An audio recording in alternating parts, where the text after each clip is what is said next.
2, 3. 1, 2, 3.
Right, good morning.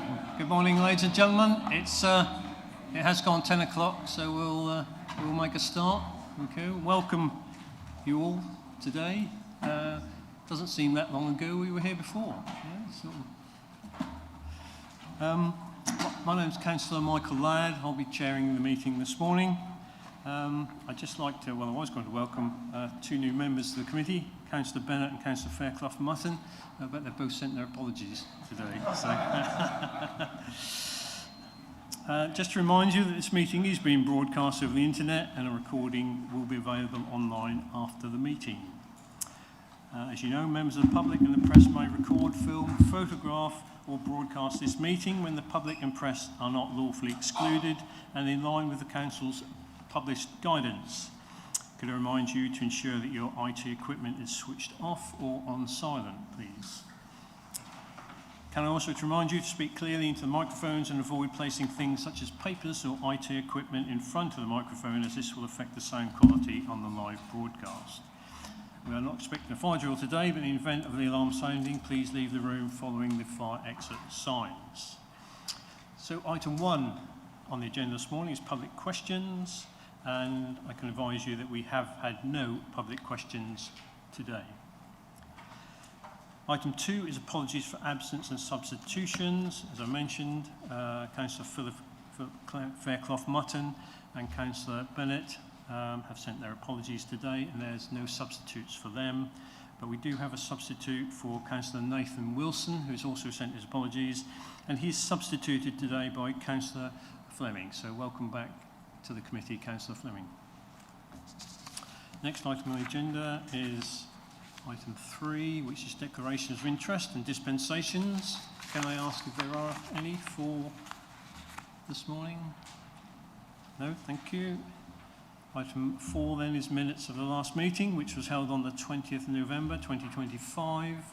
If you've read them, can you confirm that's a true record of that meeting and that I will sign as such? Yes? Okay, thank you. I'll sign those later then. Thank you. So we move swiftly on to the main item this morning, which is the pre-decision scrutiny of the Council's budget for 26-27. And I'm going to ask, I think, Councillor Hicks, as leader of the Council, to just open up the session. And then I think Councillor Richard Smith will be taking it on next. So over to Councillor Hicks. Thank you.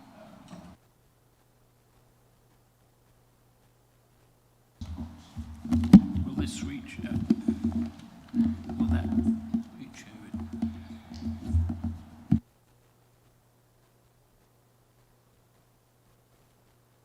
Thank you. Okay, so good morning, everyone. Today's session, obviously, we all know well, is a vital part of that budget setting process that we go through every year. And I would say that every year we talk about it being more complex and more challenging, but I think that really is true this year. We come in January to scrutiny every year, and we put forward tough decisions that need to be made, that have been tested so that they can be tested and debated before it goes to Cabinet and full Council. And this year is no different. But in fact, it's probably one of the hardest budgets I can remember, certainly in the time that I've been a councillor, for us to set. We've managed our finances very carefully, very prudently, and we do everything we can to control what's within our reach. But some things are beyond our control. And demand for services keep rising every single year, particularly in social care and SEND. And there's no doubt that puts huge pressure on our resources. Now, despite the government's fairer funding review, the settlement we received was not fairer funding for Suffolk. It was disappointing and has left us with less flexibility and fewer options than we expected or that we need. But I believe that what's before us today is realistic and it's a responsible budget for the difficult times that we're in. Of course, behind these numbers, this is about making sure we continue to deliver essential services for our residents, that we're prepared for the major changes ahead, and of course that includes local government reorganisation and devolution. No doubt there's still a lot of uncertainty about which structure the Minister will choose for Suffolk, whether it's 1 or 3 unitaries, but what is certain is this authority will cease to exist. So our job is to keep services running day to day, running them safely, and supporting our communities throughout that transition, whatever it may hold. These discussions aren't easy and they won't be easy. But we welcome your scrutiny and we welcome the questions today as we test the proposals, challenge assumptions, and make sure this budget is robust, but also as fair as it can be. So thank you to the committee for your time today. And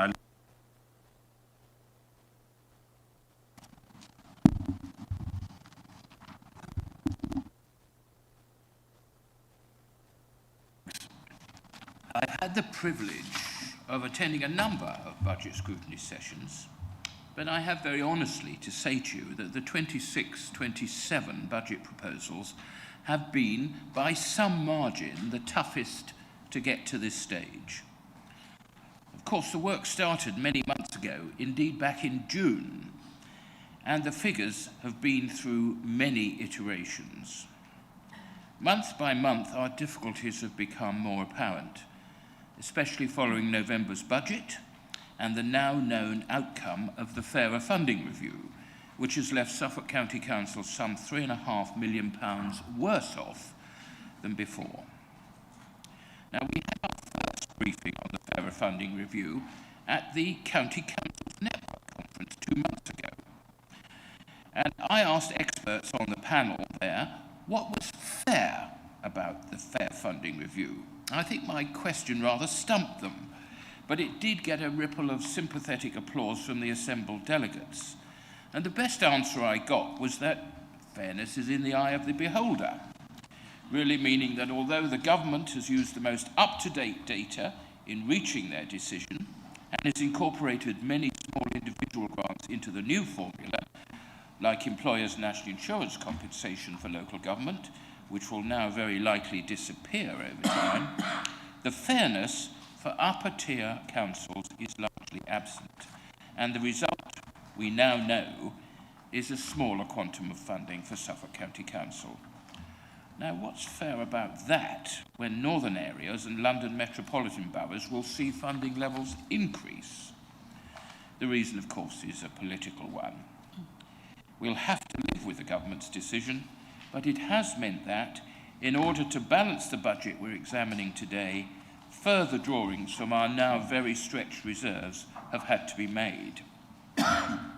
Anyway, today it's been agreed that we'll follow the same format at Scrutiny as we did last year, mainly because it was thought that worked well then, although the parallels stop there as things are now financially much tougher, proving what I said a year ago, that although the Labour government does not now talk of austerity, the ever-increasing difficulties we face in setting a balanced budget proves that in local government, austerity lives on, just under a different name.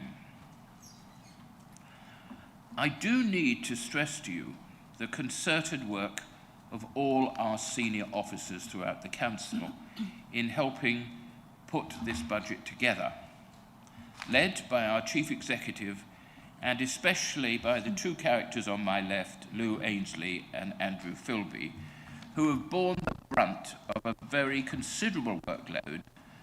Some throughout have managed to keep cheerful, which is more than their cabinet member has at times. Our difficulties don't lay at their door, nor even in the CYP Directorate, which is overspending this year and will need a larger budget for 26-27, in which I hope spending will be kept within the limits set. There, and in ASC 2, we face continually rising demand for our services and not inconsiderable cost increases. You will have demonstrated to you what we're doing to mitigate these pressures, but the combined story is not a good one for local government, as funding remains wholly inadequate. And, what is an equally serious matter, our reserves continue to decline. This is a worrying and potentially dangerous situation, but the answers don't really lie in our hands. We know that SEND and EHCP matters will be addressed by government sometime, and here I quote, early in the new year. In other words, we hope any day soon, and we're waiting with bated breath to understand the scope and effectiveness of these new proposals. Meanwhile, our dedicated schools grant negative reserve, which would really be better described as an overdraft, continues to increase at an alarming rate and not without consequences, as it's costing some £5 million this year and an estimated £8.9 million in 26-27 from our revenue budget to fund this. We've already had a national budget which raised extra taxes to pay for greatly expanded welfare expenditure, and we should not expect anything too radical from a government which has already been warned off by the attitude of so many of its backbenchers. And do bear in mind that happened despite Labour's huge majority in the House of Commons. Chairman, there will be plenty of time at each stage today for questions before we summarise and then leave you to your debate and the drawing up of recommendations, which I assure you will be taken seriously and responses supplied as a supplementary budget paper. We're recommending today, reluctantly but realistically, that council tax levels are increased by 4.99%. That is 2% for the social care precept and 2.99% towards the increase in general spending. We know that the government expects us to lose our to use our local revenue-raising powers to the maximum extent. If we do not maximise our sources of income, then the reality is that the government will reduce proportionately their support to us via grants. And do bear in mind, I haven't even mentioned the forthcoming local government reorganisation and mayoral devolution in 2028, for which the financial implications for us, as well as Suffolk's districts and borough, remain far from established and agreed. But that conundrum's for another day. Colleagues, I'm very grateful for your time and your commitment today. At times, this scrutiny session will be neither easy nor necessarily pleasant listening, and answers may not be all you want them to be, but let's plough on nevertheless and start digging into the details of Suffolk County Council's proposed finances for the forthcoming financial year, and Lou Ainsley has a detailed presentation to make.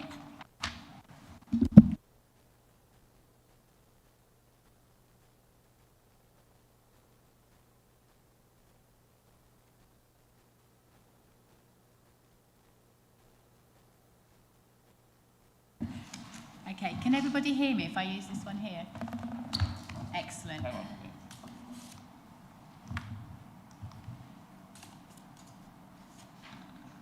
There we are. Excellent. So, good morning, everybody. So, I'm going to try not to repeat anything that Councillor Smith has just talked about. But what I'm trying to do here is just give a high-level overview of the information that is contained in your evidence set number 1, so an overview of the Council's budget before we delve into the detail with each of the respective directorates. So just going to follow the format of that paper in evidence set 1.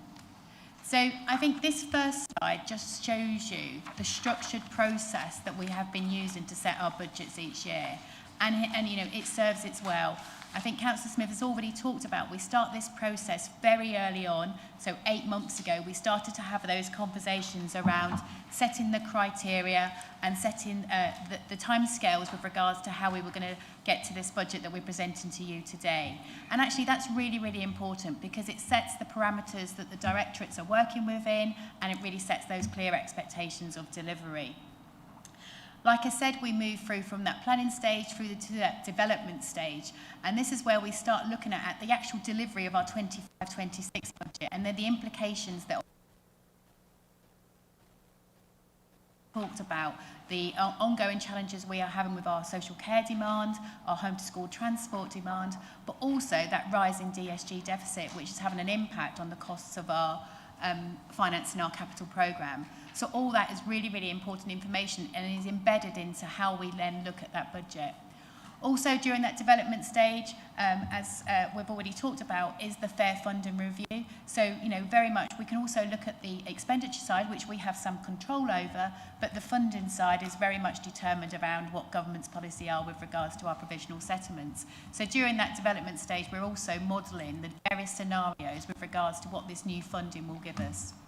And then we're here into the drafting of what the proposed budget is.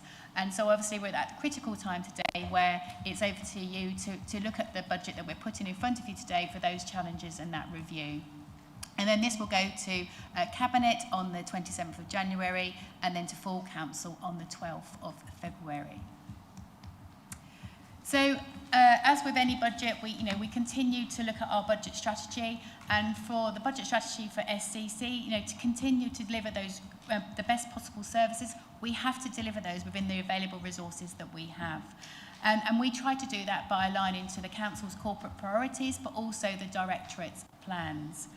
I think an important thing to recognise here is we all recognise this, that the shape of local government is going to be changing. So we have considered that we're looking at our plans for the next 4 years. I'll talk about that shortly. But what we recognise here is, although we know in 28-29 with the current timescales that SCC as it is now will not be in existence, the financial challenges that we have as an organisation to deliver the service that we have do not go away overnight. So we're still continuing to commit to that 4 years of planning so we can understand what those challenges are coming forward. Another key part of the budget strategy is our reserves and having adequate reserves to manage those unexpected changes in spending, and there'll be a slide later on about what that looks like. Just one point here I just wanted to highlight is, although we recognise the scale and the scope of how we deliver our services is changing, what's not included in this budget is direct cost pressures relating to transition costs with regards to delivering LGR. And that's because as a system, the transition costs are going to be very much collaborative across the whole Suffolk system, and we will be looking at reserves as the first port of call to fund any of those transition costs. However, within SEC, when we go through the pack here, we've already talked about our reserves are diminishing, and we don't have that capacity to fund upfront delivery costs, transition costs for LGR. So what we will be looking at as part of this budget is using the flexible use of capital receipts, and we will talk about that later on. But that's where we ask government for permission to use our capital receipts, so any uncommitted capital receipts that we have, to fund upfront transition costs, which will then deliver savings later on, and we can replenish that later on. So that's what we will be asking as part of this, alongside ongoing conversations with government about funding any transition costs over and above that we can't fund from capital receipts through additional borrowing in the short term. So I'm not going to go into this slide in much detail because I think Councillor Smith has already touched on this, but the context that we were set in the 26-27 budget is again a very challenging one, with those ongoing demand pressures exceeding any funding that we were expecting, the whole review of the fairer funding and what that is going to mean. We didn't get the provisional settlement until the 17th of December, so we were always working on those scenarios. What if? So, that constant work. Also, that includes the resetting of our business rates, the business rate system, which was going to have a big impact. And again, we are having reducing reserves. So there's less flexibility that we have when we do have those unexpected shocks or risks materialise, how we then fund those moving forward. So, this is the key part about what is that proposed 26-27 net revenue budget. So we were looking at just under, so £85.8 million of additional cost pressures that we have recognised in this budget. And you can see from this slide here that just over 28 million of that is with regards to our inflationary pressures. But on top of that, we've got £32 million of demand pressures. Now, this demand is very much in our social care areas of adult social care and children's. Then we've got a number of corporate pressures and various other pressures that we will talk throughout the day with regards to what they relate to. However, very early on, we recognised that £86 million of additional pressures is way more than any additional funding that we're going to get from government. So we've been working on our savings or transformation plans that what we can look at to mitigate that £86 million. And within the pack today is £46.5 million of savings that we will need to deliver to actually give us a balanced budget. Now, just under £26 million of those savings are from our transformation work, our Fit for the Future. This is very much looking at how we can do things differently within the organisation, but also trying to mitigate that new demand that is coming into the system. The other 20.7 is on our other savings, of which £14.7 million of that relates to a reduction in our employers' pension contributions. And I just want to make it clear here that this has been decided or agreed upon with the actuary. So the actuary have put this recommendation forward that we can reduce our employer contributions rates, and this is part of the triennial valuation that we have every 3 years with regards to reviewing where the pension fund is and then the setting of new rates. This has no impact at all on the benefits that individuals will receive as part of their pension. So overall, when you consider that, our net budget for 26-27 proposed is £850 million. That's an increase of £39.3 million on the restated 25-26 budget. And further detail and explanation is provided throughout the day within the individual directorate sets. But the key tables that you would like to look in here when we go through those is Table 5 and Table 6 in your evidence set number 1. So we've talked about fairer funding and what that means, so as I've just said, we received the provisional settlement on the 17th of December, and this was based on the outcome of the Fair Funding Review, and that has given significant changes to the composition of the core funding that government are giving out to individual authorities. However, the positive on that was this is the first time since 2015-16 that we've actually received a three-year settlement. So that's provisional figures for 26-27 and indicative figures for 27-28 and 28-29. And also, just to recognise that year 28-29 will be, as per the forecast timetable, that first year of any new organisation. So overall, nationally, the increase to core spending power, and just to remind you that core spending power is government's measure of our resources that we have available to deliver our services. So nationally, core spending power for 26-27 increased by 5.7%. Over the 3-year period of the settlement that they've just given us, that's 15.1% over the period. That's nationally.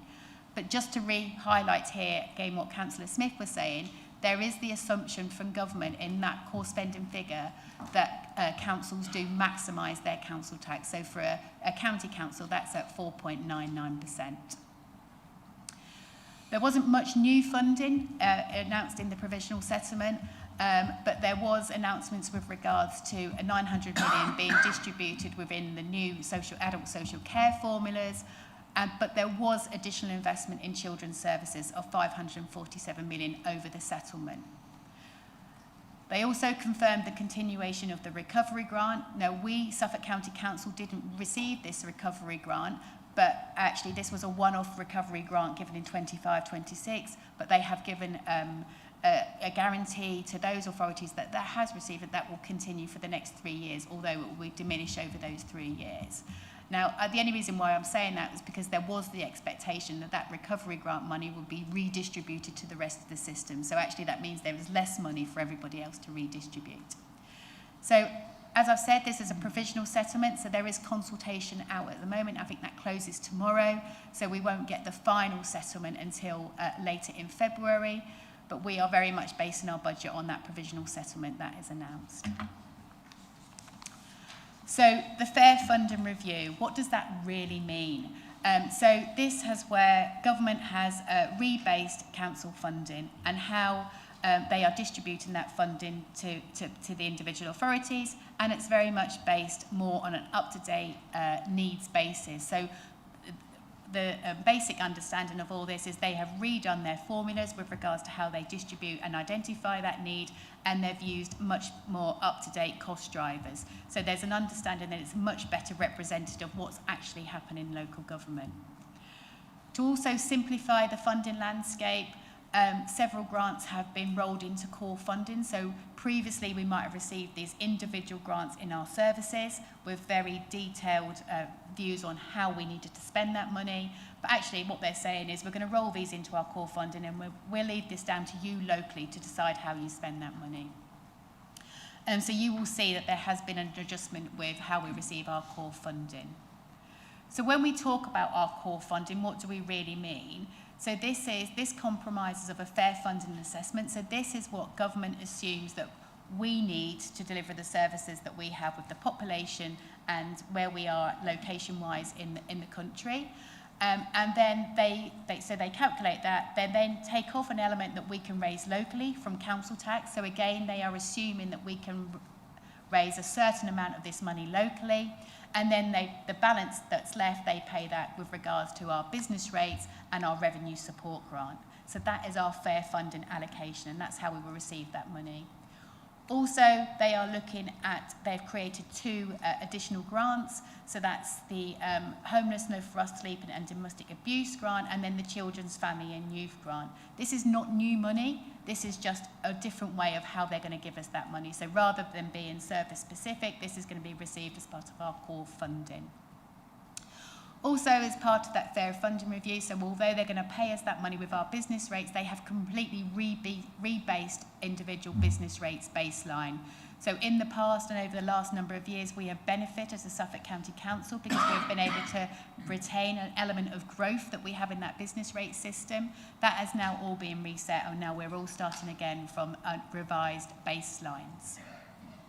So, like we said, throughout the year, the council's been using Pixel to model what the fair funding could impact on SCC, and we've always been looking at, from an SCC point of view, that we would be fairly neutral with regards to what we will receive. And this just contrasts quite differently to others. So Surrey will see large losses through the fair funding review, where others like Lincolnshire will see considerable gains. So there are lots of winners and losers in this system. For Suffolk, like Councillor Smith has already said, there was no significant changes announced. However, we did our provisional settlement was slightly less than what we were expecting by about £3.5 million. So what does that mean for our actual core funding? So for SCC, we're expecting to have an additional 33.4 million of core funding, so 4.1% increase from our restated 25-26. And that is made up of, the majority of that is made up of by the £26.9 million of increases in council tax. So, you know, we are assuming that 4.99% maximum increase. That leaves very little additional money coming from elsewhere. And you can see actually our fair funding allocation is 1.3 million less than what we had in 25-26. The other additional money is from those core grants, so that increase in the children's, family and youth grants and the increase in the public health grants. I think what you can see from this is, you know, that 39 net million increase in our need to spend against our £33 million increase in funding. We are therefore planning to draw down 5.9 million of reserves to produce a balanced budget. So I talked about the medium-term financial plan, and it's really important that we don't just look at the current year, we do look at those financial challenges ahead. And this is very much based on our forecast spend, that's our net expenditure line, against that funding budget moving forward and what that looks like. And again, this year we are in a better position because we have had indicative funding allocations for 27-28 and 28-29. Just to also include, within that funding forecast, we are also modelling a 4.99% rise in council tax for modelling purposes, and that is purely because that is government's expectation with regards to when they're looking at the funding that we can raise locally. So you can see there from 27-28 to 29-30, our budget gap is fairly static, at just above that £24 million. So we have already built in a number of our transformation programmes going forward. So to be able to deliver a balanced budget in 27-28, either one, government need to recognise that more funding needs to be put into the system, or we need to continue to recognise that we need to look at additional savings to deliver that balanced budget for 27-28. And that is the work that we will commence straight after this budget has been agreed at full council. So there is ongoing work that we need to have as a system. I just want to talk briefly about the dedicated schools grants because you'll see this throughout the papers. I mean, I think the dedicated schools grant is a major financial risk for the County Council. But this is not just a Suffolk County Council issue, this is a national issue. But in Suffolk, you know, we're very much committed to making sure this is a top priority for us about improving the SEND provision. But, you know, it's just really to highlight that this is an ongoing national position. In 26-27, the forecast deficit is just under £73 million. So that increases our negative DSG reserve to £252 million at the end of 26-27. Hence, that's why it's a significant risk to the council. Now, the statutory override that has been in place has been extended to March 2028, allows us to have that negative DSG to be held temporarily, but it's not sustainable. And although we can hold that temporarily as a negative reserve, it's still, like Councillor Smith has already talked about, it has a big impact on our general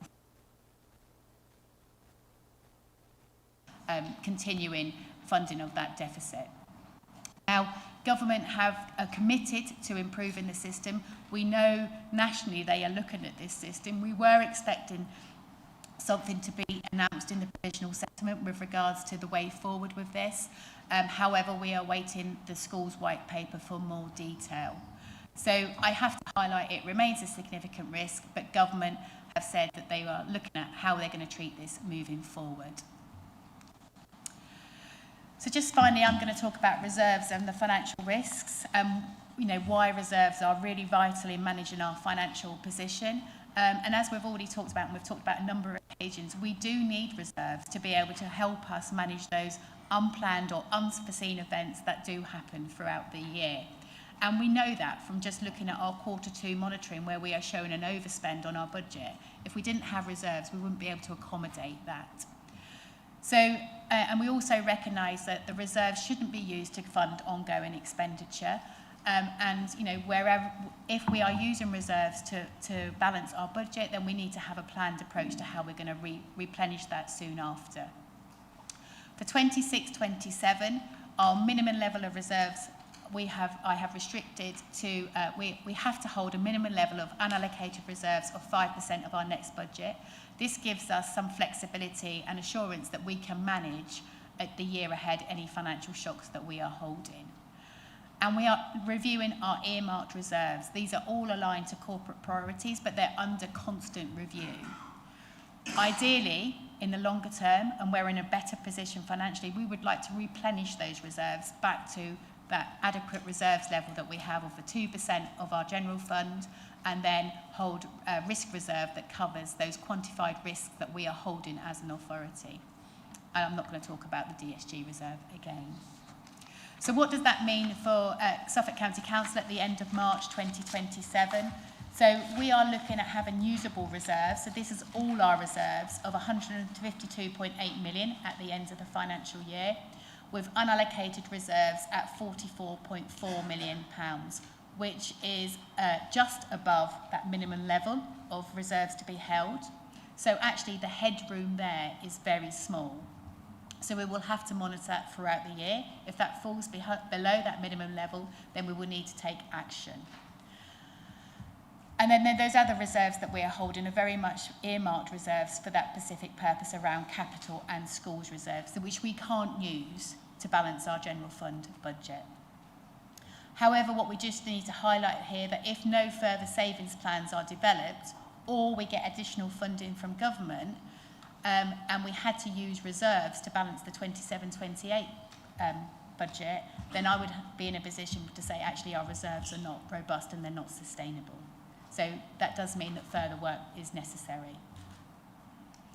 I'm just going to hand over to Andrew for the last two capital slides. Thank you. Thank you, Lou. I'm just going to cover the capital programme. That's an essential part of the budget that we approved as a council in February. So the capital programme is somewhat truncated from the version that you sort of will have in previous years, on the basis that from the 1st of April 2028, we're expecting local government reorganisation to kick in, and the expectation is that the new unitary council or councils will be the ones making those investment decisions from the 1st of April 2028. So that whereas in the past the programme has fully extended into the third and fourth year, the bulk of the programme is for next year and 27-28. There is nonetheless some projects. It's 3 schools in CYP that are passed for 28, that are scheduled for 28-29. Nonetheless, that's on the basis that the expectations we will need to commit to starting those schemes in 26-27. So on that basis, it will continue. Those schemes will continue beyond the 1st of April 2028 date.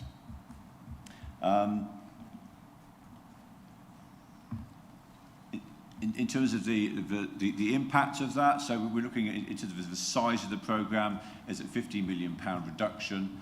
So that comprises £64 million that we've taken out in 28-29 that was in the current programme for the reasons I've just given in relation to local government reorganisation.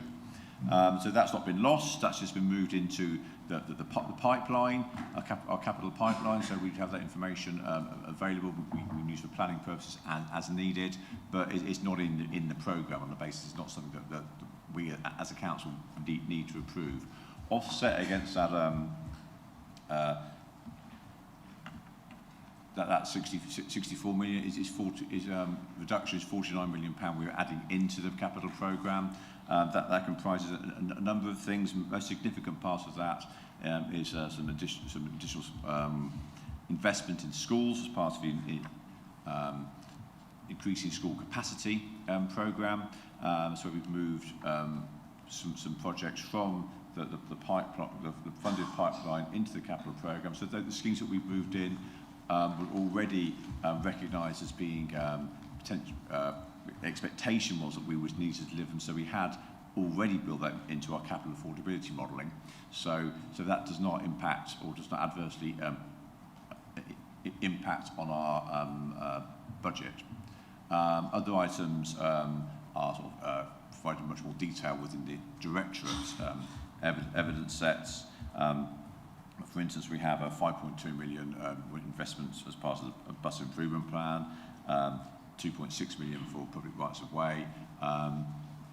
So that's, as I say, is explained in much more detail within the directorate evidence sets. In terms of how we fund the programme, as you see, most of our funding, about 3/4 of it roughly, comes from grants and contributions. As we try and maximise the grants and contributions as much as we possibly can. But nonetheless, there is still £61 million, which we are expected to need to use borrowing to fund our programme over the next few years. In terms of the programme itself, in terms of the key components of it, growth, highways and infrastructure comprises the most significant part as directorate, 155 million over the lifetime of the programme. The most significant elements of that are the highways capital maintenance programme, sort of valued at 76 million. In addition, there's the A12 East of Ipswich major route network scheme, which is in the programme for £46 million over that period. And most of the lion's share of those projects and schemes within GHI, what the two I've mentioned, at least are funded from grants. As I mentioned earlier, children and young people, we're at £98 million in the programme for that. A significant portion of that, most of that in fact relates to our increasing school capacity programme, where we are developing new schools where developments require it within the Suffolk area. So as I mentioned earlier, we are needing to incur some degree of just over £60 million of borrowing in order to fund our capital programme over this time. If you factor in the cost of repayment of loans and interest, the total capital cost by the time we get to 29-30, when the full year impact of those financing costs are realised, that would be just over £10 million cost pressure by that point. An additional cost pressure that relates to the capital programme it derives from the dedicated schools grant. So where we borrow to fund the capital programme, that borrowing consists of two types. There's external borrowing, which is effectively borrowing loans we'd get from a bank or more commonly the Public Works Loans Board. There's also internal borrowing, where effectively we use our reserves as a means of funding the programme in lieu of going out and taking additional loans. And so that, as our dedicated schools grant deficit and negative reserve increases, our total reserves reduce as a consequence. As our reserves reduce, our internal borrowing, our ability to borrow internally diminishes. Hence, we need to increase our external borrowing, increase on our public works, loans from the Public Works Loans Board, etc. And we estimate the cost of that by the end of 2030, that's the full year impact of that, which is why that date is used, is £7 million. So that's on top of the circa £5 million which we're already incurring today to finance as a result of our DSG deficits. Okay, so that's the end of the capital programme question. I think that's the end of the slide pack. Thank you. Okay, thank you very much. And can I take this opportunity to thank Lou and Andrew for the answers, the comprehensive answers to the questions that we asked in our papers today. Thank you for that, and for our briefing last week. So, members, obviously bearing in mind we have individual directorates coming in to present their budgets, but is there any questions at the moment in terms of the overview of the actual budget? I've got Councillor Scarff up first, and then Councillor Welham. Thank you, Chair. Yes, and I'd like to congratulate officers on what's an extremely difficult job, and that's very obvious from the papers. I had a few questions. My first question was on page 31, and you've referred to the 3-year reduction on the pension contributions. And basically, it's a reduction from 19.4% to 16.4%, with a one-off first-year reduction of a further 6.4%, reducing this year's contribution rate to 10%. My question is, why is this a one-year only reduction? Because normally these would be smoothed over the 3-year period. So is it financially prudent, or is it purely to ensure that we don't sail even closer to the less than the minimum unallocated reserves? Perhaps you can give some further context as to why the extra 6.4% this year only. Thank you.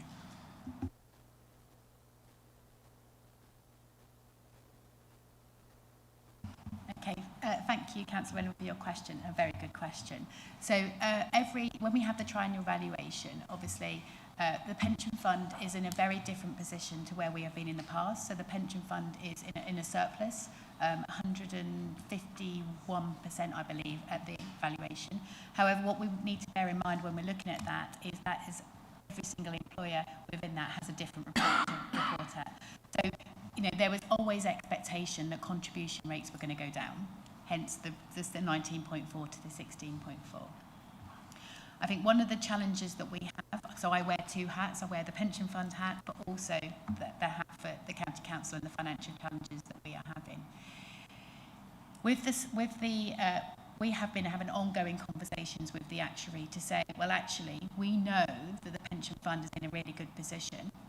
If I place the other side and we say, we also know that actually we are really financially challenged at the county council, is there opportunity to go further in 1 year to have more of a reduction, and then recognise that we need to go back to that stability of those pension rates so we can continue to pay in the future for 1 year. So this has been ongoing work with the actuary and SCC with regards to what is the art of the possible.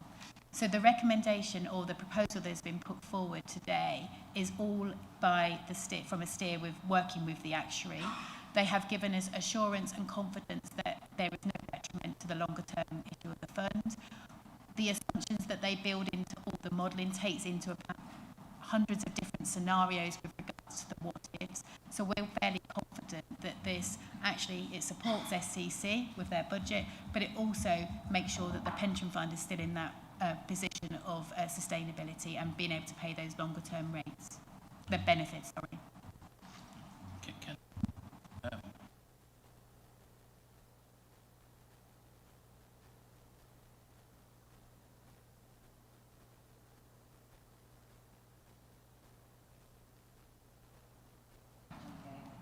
Right, thank you.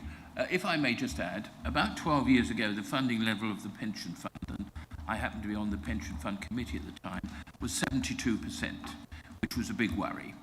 So the county council agreed to put in substantial extra funds over a number of years, and that, combined with a very good investment return, has meant that we are now in a position where we have a considerable surplus above what is needed.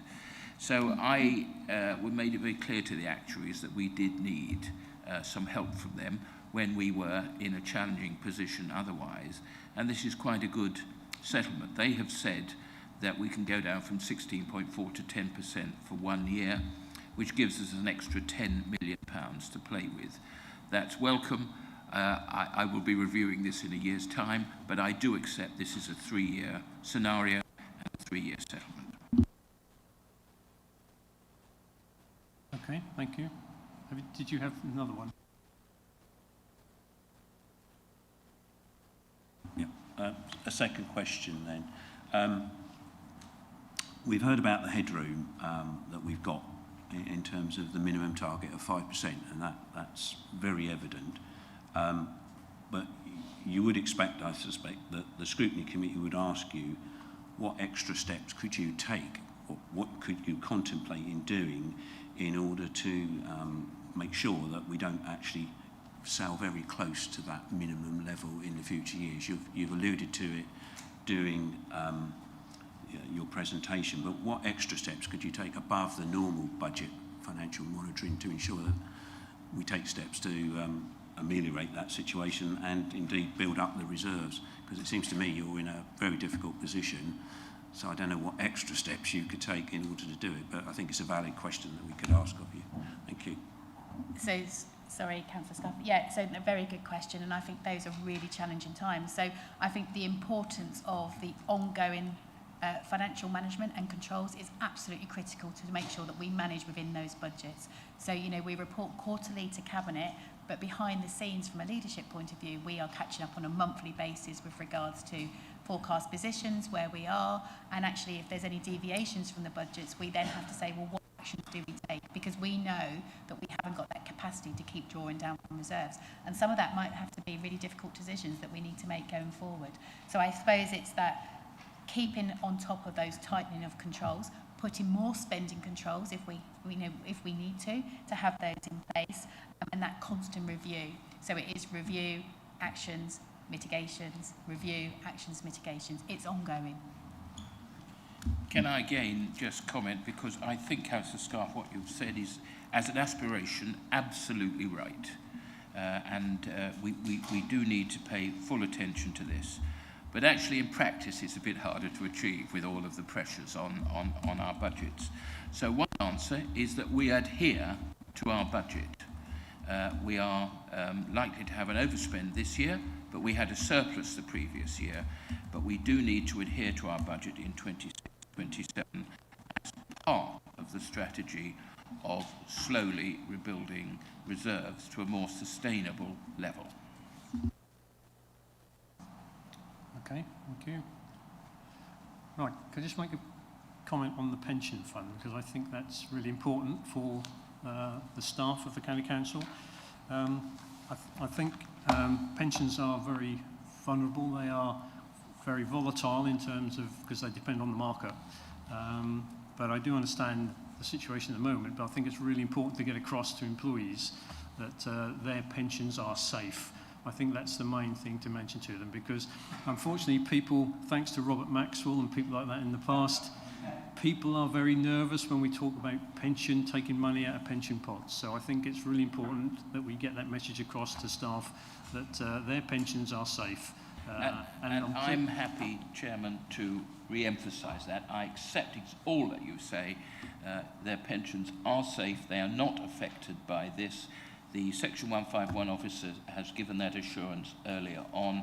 And we're not entirely dependent on markets, because our investment portfolio for the pension fund, which is over £4 billion, is very diversified. And if the stock markets go down, even go down quite seriously, there are other investments which are not dependent on that.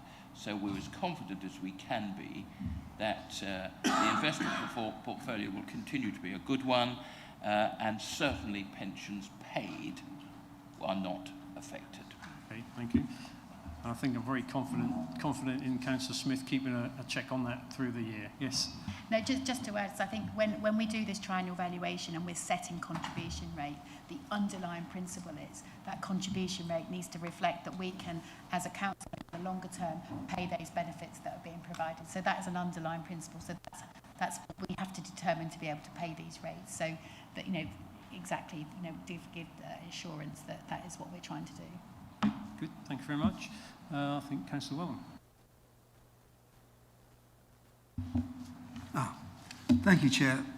Just one quick question about the pension fund. We're not actually taking money out of the fund, are we? Just putting less in. Because it's ever so easy to say we're taking money out, but we're not. And I think we need to... There is a net saving, but you are right. Yeah, we are still putting money in, but not as much as we did last year.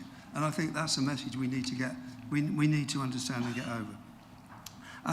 My question really is about medium-term financial plan, the comments made about this does not include any pressure for funding of LGR. I believe we're getting some funding, but we might not know how much or when, and we don't know when we'll need the money for LGR. We are getting some funding from central government, but your comment was, I think, that we may need some funding from uncommitted capital receipts. Now, I think you said we may need, so I guess it's not by no means certain we will. But how can we be sure that they're... I mean, I've got no idea about the level of capital receipts or the level of funding that might be needed, and I guess none of us have. But how can we be sure that there are sufficient unallocated capital receipts to cover that cost? So as part of our working, so if we just take it from a very high level, from our business cases that we've put in, we're looking at transition costs of about £46 million over a term of a number of years, up to 31-32 financial year. So our commitment for the next couple of years is, a lot less than that total figure. One of the principles that we're working on is where it's happened in other areas. Like I said, it's not just for SCC to fund all those transition costs, it's down to the system to fund those transition costs. In other areas, it's been about a 50-50 split between the county and then the boroughs and districts. So nothing's been agreed, but that's the principles that we're working behind that. So say £22 million. But actually what I'm looking at is how do I fund that over the next couple of years? We do very detailed forecasts around our capital receipts, and we know that we do have some capital receipts that we use to fund our capital programme. Now actually, if we haven't got reserves, we've got to have a means that we can fund these transition costs. So we will be using borrowing to fund the capital programme, and we'll use capital receipts as long as the permission gets approved to fund the transition costs. So we have got a plan for how we can use those capital receipts going forward for the next couple of years.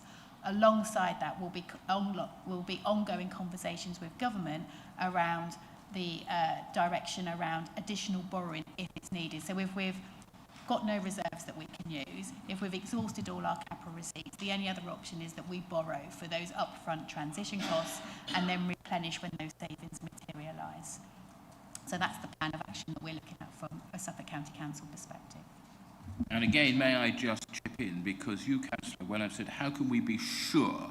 Well, sure is a very strong word here. We can't be sure of anything particularly into the future, but because of our monitoring systems, because of our experience and our long track record, we have confidence that we will be where we plan to be.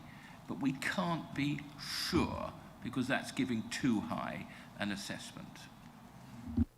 Can I just come here quickly on that point? In terms of our capital receipts forecasts, we do include a very high level of prudence in terms of the receipts we get. So actually the receipts that we have used for modelling what will be available to us is a fair bit lower than what we actually hope and expect to get in. So we're not banking on the fact that everything will happen exactly as planned, and if it doesn't, then we're going to have issues. We do build in a very high degree of multi-layers of prudence into that.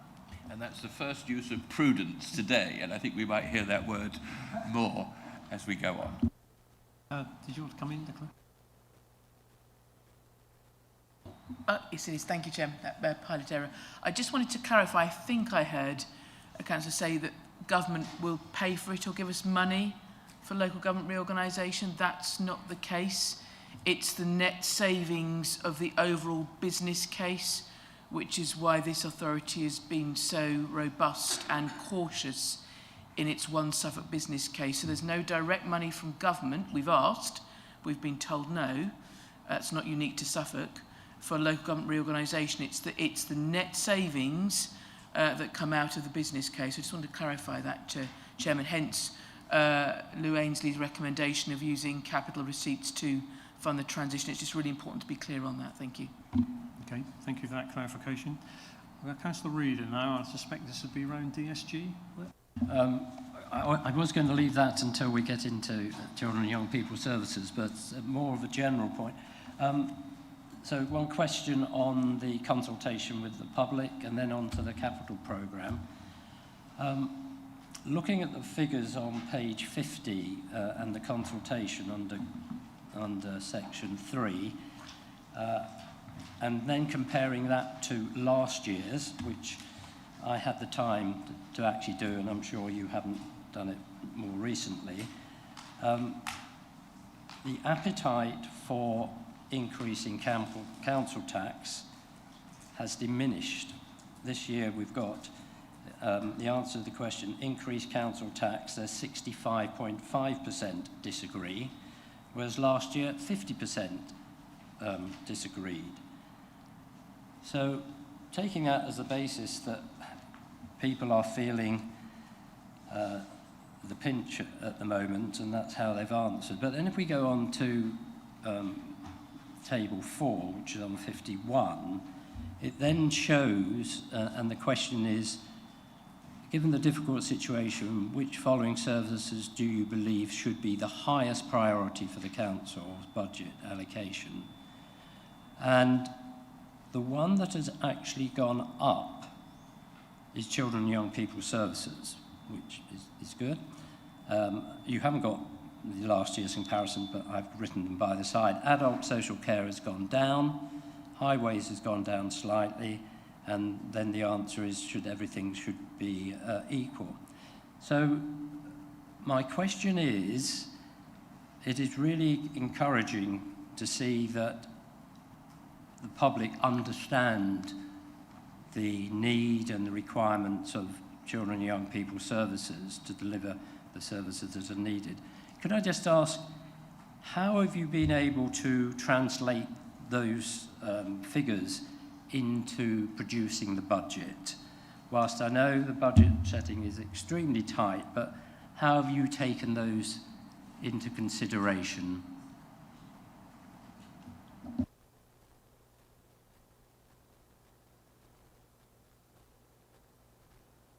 I'm working now. This year's public consultation on our budget was held earlier than normal. I was advised that was necessary to stop it clashing with the government's consultation on LGR, which finished last weekend. So we held it earlier. I think we were able to give a little less information as a result. But every year we do look, and sometimes we get rather surprising results. So I think what you, Councillor Reader, have highlighted isn't as surprising as we've had in previous years. There is an influence. We do take into account what the public have to say, the 1,200 people who replied. We don't know their makeup. It's quite possible 1,100 of them work for the county council. We don't know. But we do take them into account, and it's a bit of a bellwether, really, showing which way the wind is blowing. But we can't get away from hard financial choices. Yes, thank you very much. I wanted that to be aired, that these are certainly considered. So, if I may, Chair, on the capital programme, a couple of questions. How often is the capital programme revalued? Because obviously capital programmes are over a period of time.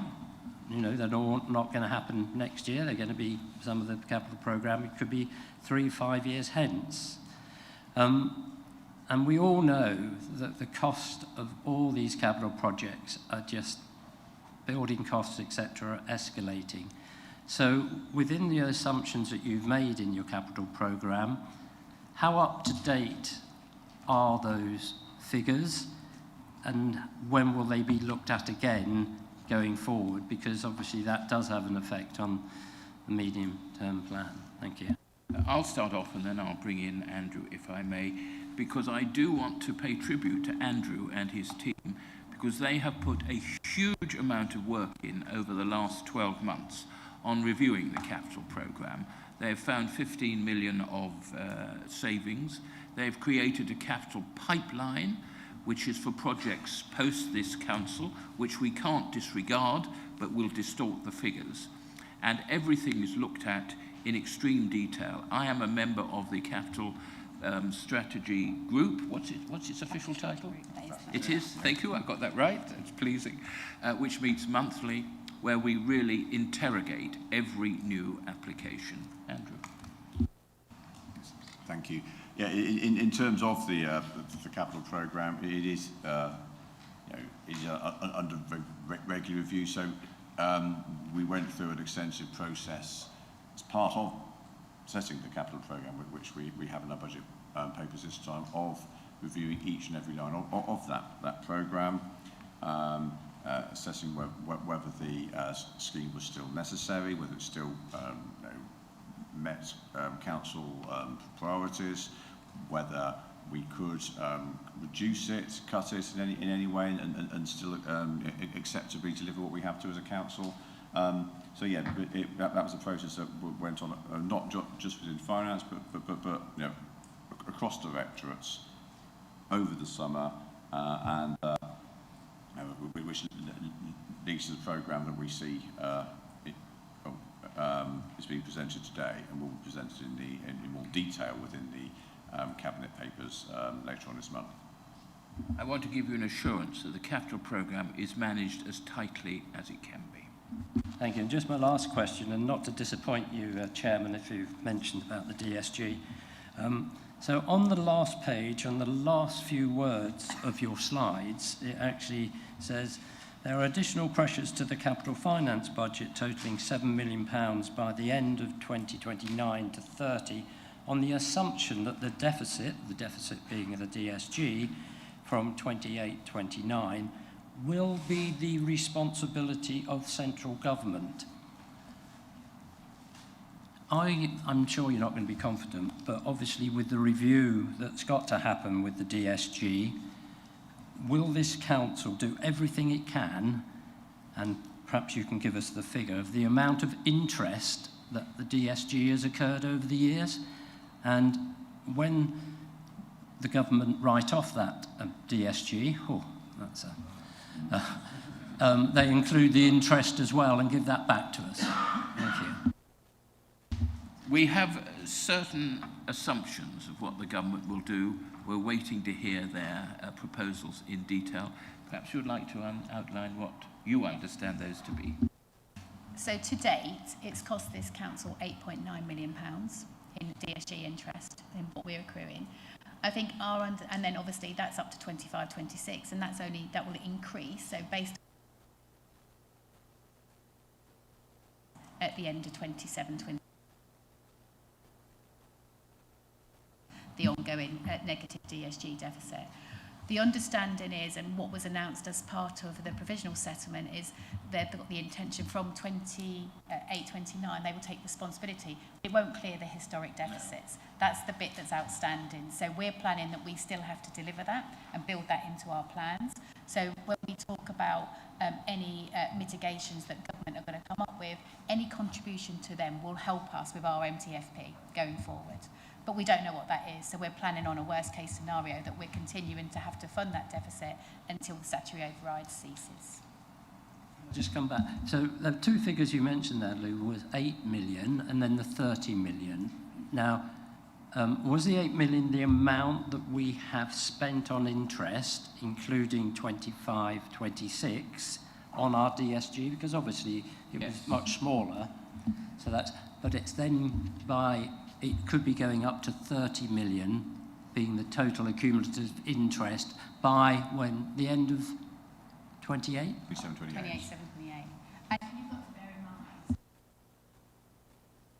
deficit started in 22-23, and the negative DSG was £27 million. We're now, 25-26, 4 years later, that deficit is forecast to be £168 million. In 27-28, that is forecast to be £356 million. So, it's doubling each time, isn't it? Because as soon as you start a new year, that spend that you've had previously doesn't go away. So you're just increasing that all the time. Okay, thank you. Yeah, they're very big numbers, aren't they? Okay, Councillor Bird. Yeah, thank you, Chairman.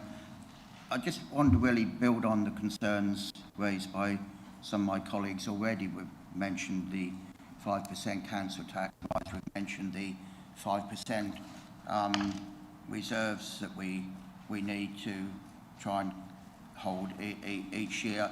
Just widening the picture, I'm just concerned because the scenario we're in is we set ourselves a budget each year, but we overspend on it anyway.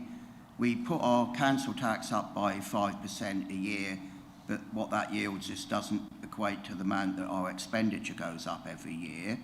I mean, first of all, leaving aside whether 5% council tax rise is sustainable, I can't really see how local councils or the government can continue to put that message to residents. If you increase something by 5% a year, it doubles after 13 years. Are we really saying that in 13 years we're going to price people out of the ability to live in their own homes? But that aside, the two salvations for our budget seem to be ones that concern me, because we're relying on the savings that LGR is going to yield. We've already had set out to us that probably initially there'll actually be costs for LGR and set up costs before it starts yielding the savings. I'm concerned that our finances are going to get into peril long before then. I mean, we're already likely to go below that 5% budget reserves holding next year. We're forecasting our expenditure going up 47 million next year, so 5% will be greater, and if we take the same amount out of reserves next year as we have this year, we'll go below that 5%.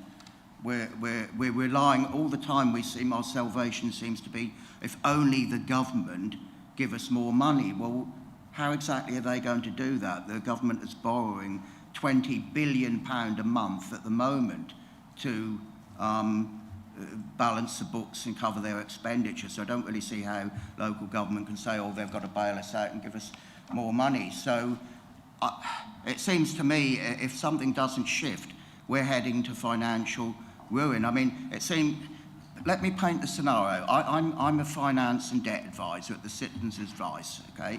You come in to see me.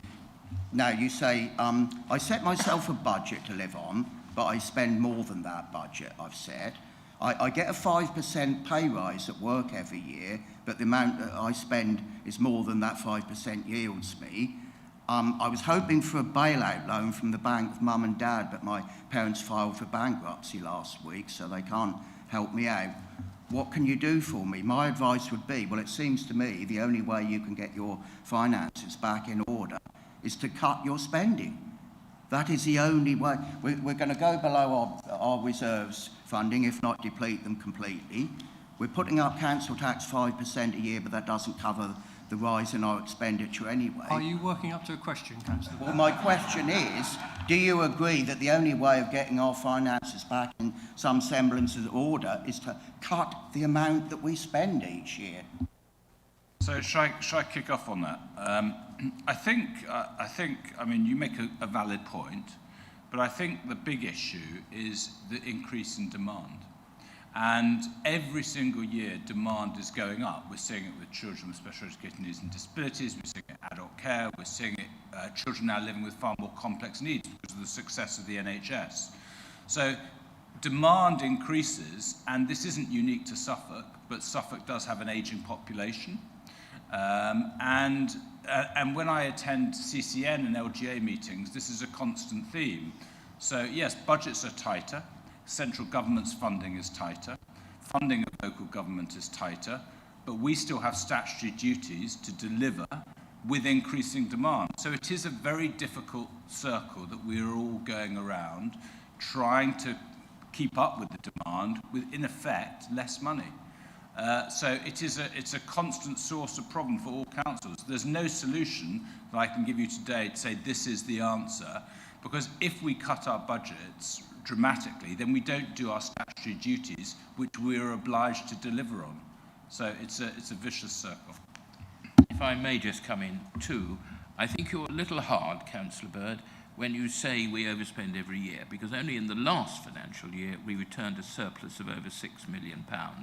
In percentage terms, that's not very much, but I do accept that the pressures this year are likely to mean that we are overspent. And that is why I said in my opening remarks that it's very important that in 26-27 we keep within budget.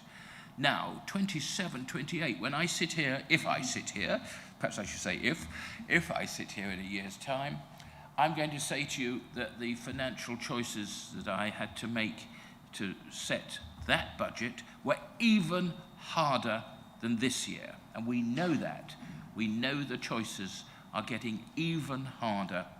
And everything, we haven't this year got cuts in frontline expenditure because we know they will directly impact upon people, because after a number of years of trying to be more efficient, delivering services in different ways, we're just about at the end of that, apart from the transformation work that is happening now. So I think we'll get through this financial year, but if things don't change, we have incredibly difficult problems to face for the following year. Okay, thank you very much. Thank you all for your questions. Just a quick question from me around business rates. And does the Suffolk public sector leaders still get a percentage of the business rates?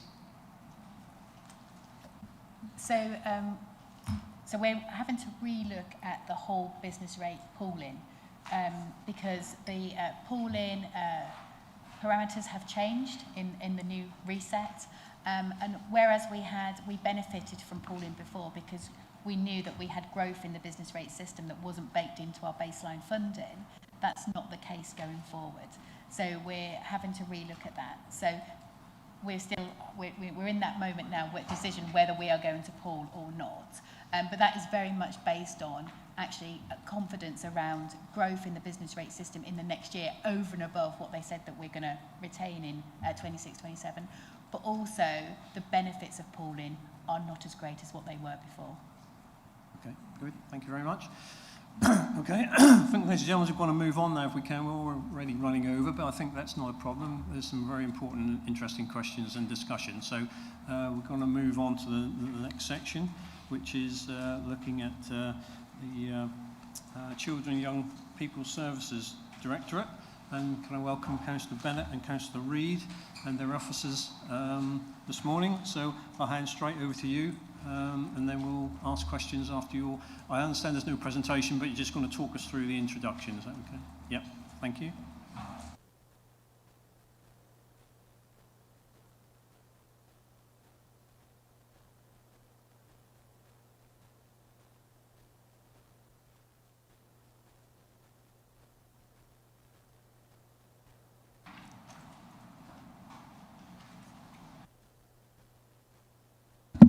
Thank you very much. Good morning everyone, and thank you Mr Chairman. As the Cabinet Member for Children and Young People Services, it is my responsibility with Councillor Reid to lead the CYP part of the total Suffolk County Council budget. The proposal being presented to the committee will see the CYP budget increase from its current 210 million in 25-26 to 227 million in 26-27. The CYP budget is used to support a range of services in relation to the safeguarding and welfare of children and young people, as well as education services, including home to school travel. The Directorate is currently forecasting an overspend position at the end of Q2 against core funding of 10.1 million. The majority of this overspend relates to the cost of ensuring that our children in care receive the support and accommodation they need. As is well documented, there are national financial pressures not limited to Suffolk, and these are exacerbated by the lack of choice within the care market, and with children entering care later with lived experiences that often mean they require more specialist care and support at higher costs. And on this occasion, in this year, this has been more than we had budgeted for.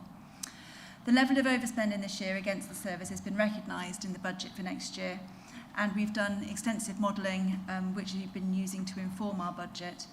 and the total budget pressure for children in care, children with disability service of 15.4 million has been, which includes inflation at 2.5 million, and anticipated demand has been applied to this budget. We continue to commission new provision in order to provide the best value services for our young people in care and reduce costs. But these services take time to come on stream due to issues finding and converting properties, achieving registration through Ofsted, and getting the support and staffing team in place. The cost pressures identified also allow for new internal provision for solo and dual placements, which provide best value services for our children in care and reduce the average costs of these more specialist placements in future years. These will enable children to live more locally where appropriate and can support their transition to independent living when they turn 18. The Family First Partnership Programme, which is a UK government initiative designed to transform children's social care by strengthening the support for families and improving multi-agency collaboration, this is being rolled out nationally. And our transformation work relating to this programme is well underway in Suffolk. We have specific new teams to support family group conferences and family time, and these have already been recruited to.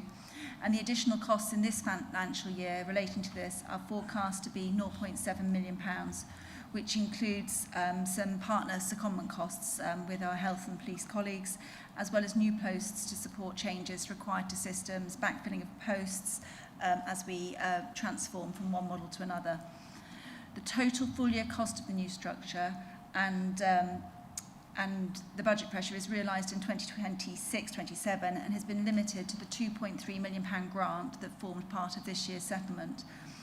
And this will also ensure that the Directorate has responded to the concerns raised in the ILACS report, specifically within the Leaving Care and the Multi-Agency Safeguarding Hub. In order to spend more on our most vulnerable children and young people and to keep up with external cost pressures, we must also look at how we can save money. This includes redesigning how services are delivered, and a total of 12.2 million has been budgeted against this in 26-27.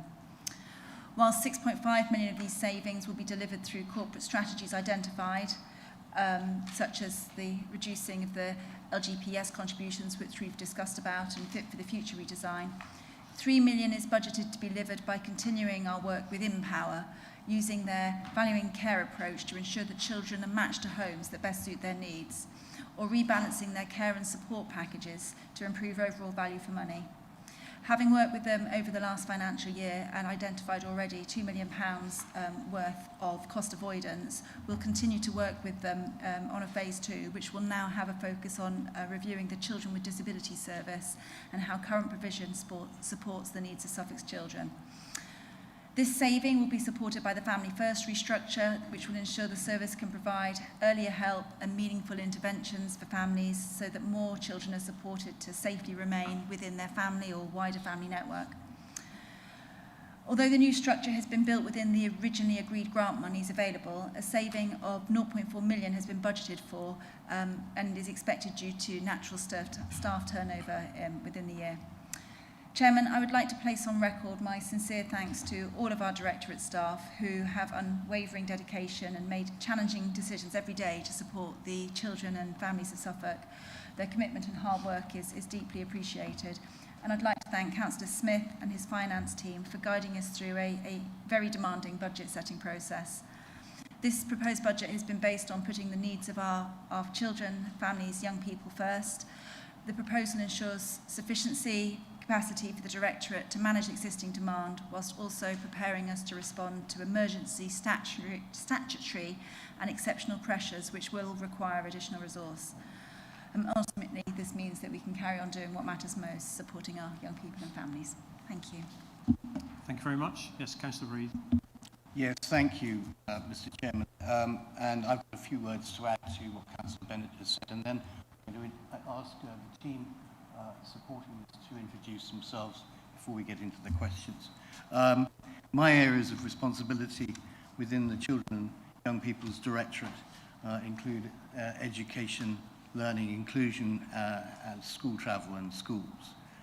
Together, these services support our ambition to give every child in Suffolk the best possible start in life, but this work does come at a cost, a significant cost.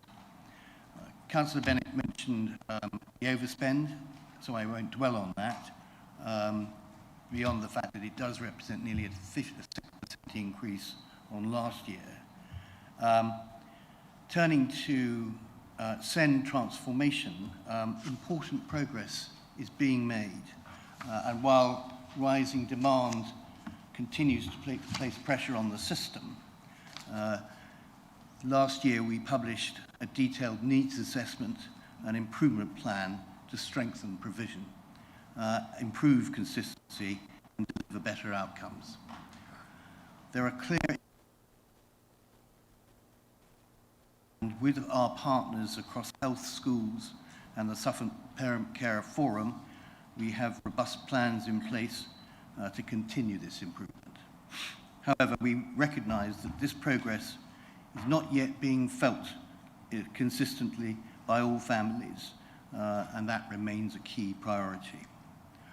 As a result, the budget does include an additional £1.5 million to support the timely production of education, health and care plans, and to fund activities unlimited, providing respite support for families. Now, Councillor Bennett mentioned home to school transport, and this remains an area of cost pressure, particularly for children with SEND. Inflation pressures on routes not recently retendered total £1.6 million, while increasing demand for SEND transport is forecast to require £3.6 million, with a further £200,000 for mainstream demand. As Councillor Bennett also mentioned, to meet these pressures, just over £12 million worth of savings have been built into the 26-27 budget through service redesign and including savings in transport, early years, inclusion, education and learning. This budget, Mr. Chairman, proposed budget ensures we can meet demand while planning responsibly for the future. I'd like to add my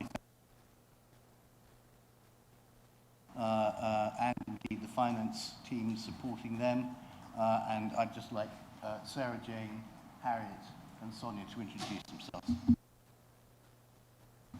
Thank you, Councillor Reid. Good morning, everyone. I'm Sarah Jane Medmore. I'm the Executive Director for Children and Young People's Services.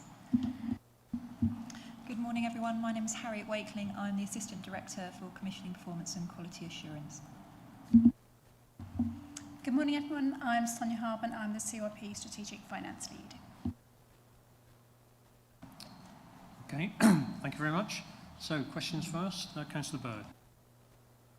Yeah, thank you, Chairman. Picking up the issue I raised earlier, obviously we were told by Councillor Smith that it's essential, imperative, whatever adjective you want to use, that we stick within our budget next year. My question to you, in effect, is how will you achieve this? Because I would have more assurance if the overspend this year was as a result of just an unexpected one-off, whatever the CYP equivalent could be for a Storm Babette, a one-off occurrence that's not likely to recur next year. But unfortunately, looking at the table of figures on page 58, the overspends in your directorate seem to be almost systemic and embedded. I mean, teams and central support overspend, children's social care and youth justice overspend, early help, safeguarding MASH overspend, inclusion overspend. It's overspend in several multiple areas of your work. So what assurance can you give me you are going to make sure you live within budget next year and that you don't overspend? Thank you, Councillor Bird. And I think as Councillor Smith discussed earlier, we are a demand-led service. We can never have absolute certainty about what child or young person will need our help at any one time. And in previous years, last year, we were on budget, and this year we're not.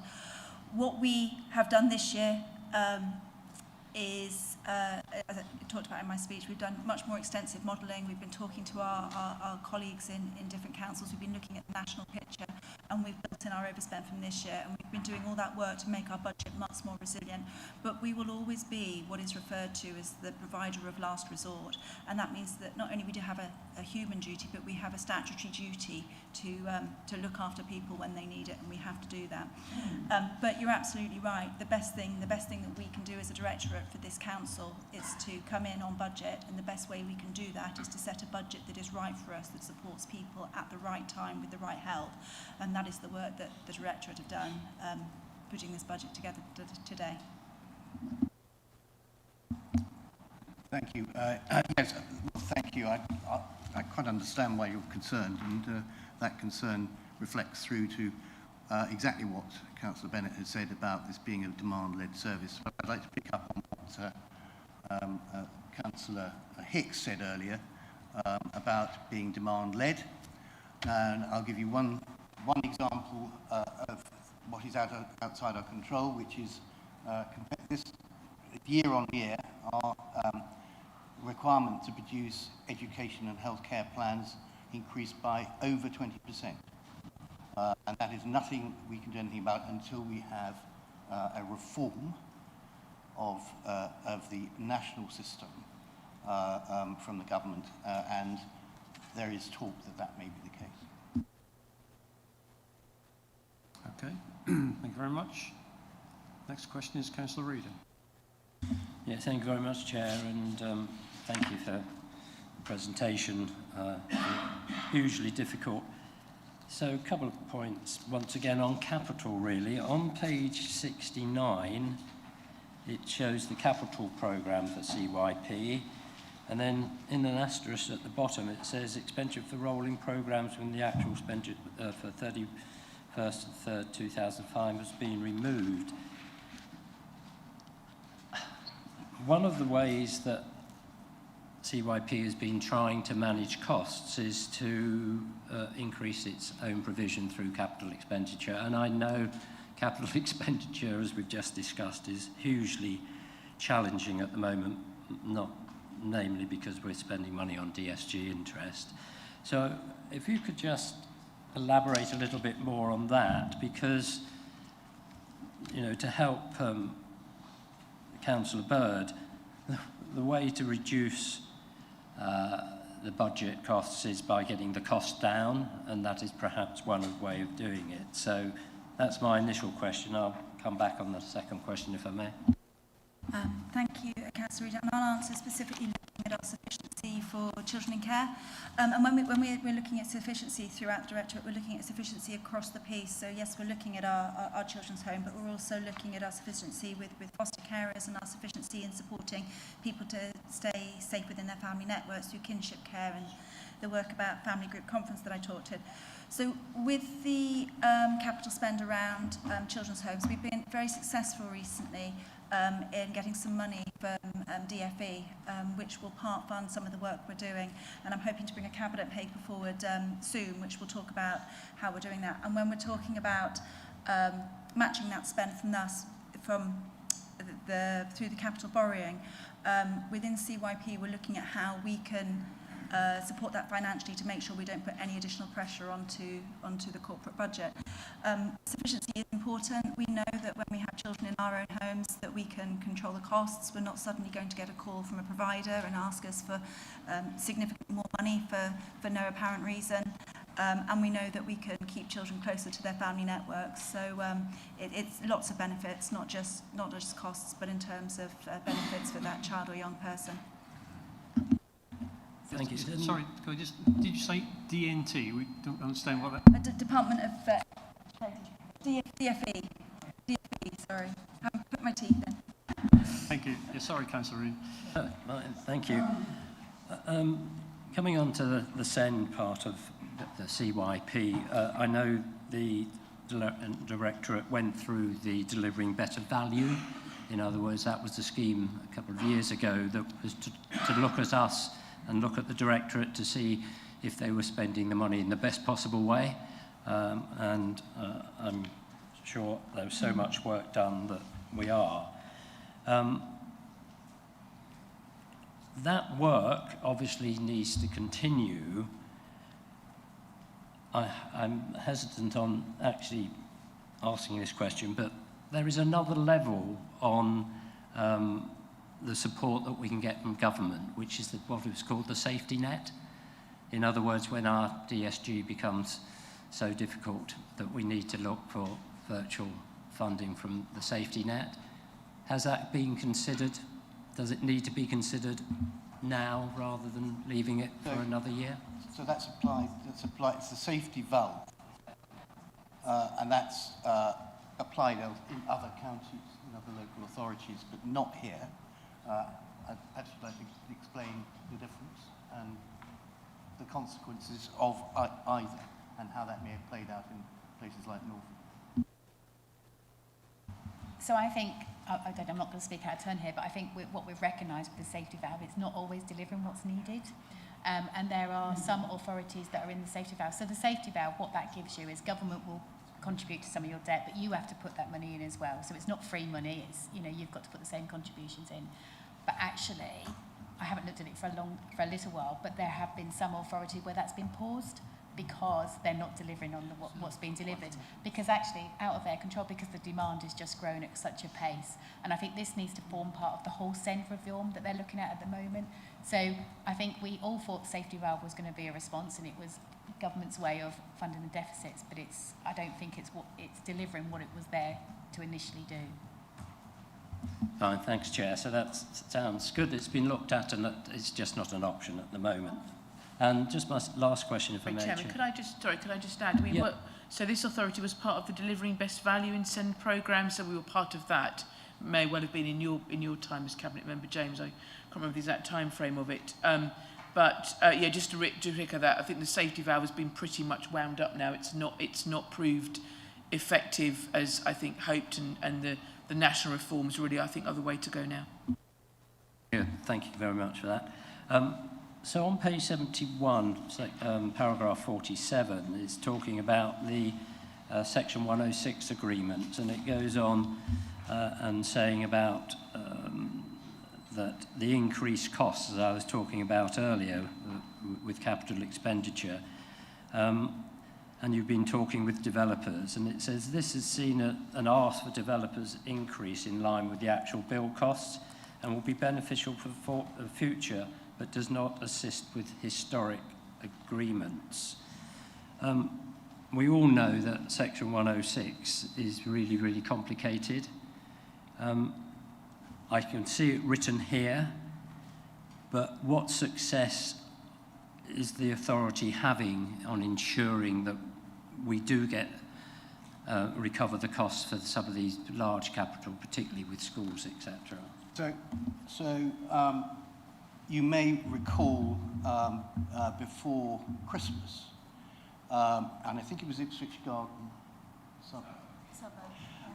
where we objected to the developers' proposals that came before Ipswich Borough Council for this very reason, that there was a shortfall in the amount that was put up for schools in favour of other projects, community-based projects, but not focused on education. And the basis of our objection to the proposals was that that was then leaving the burden upon us as a result of shortfall in 106. And that is where we are at in terms of pushback with developers at the moment. And the problem is that these development projects are so marginal, but they also are part of the long-term plan for housing growth.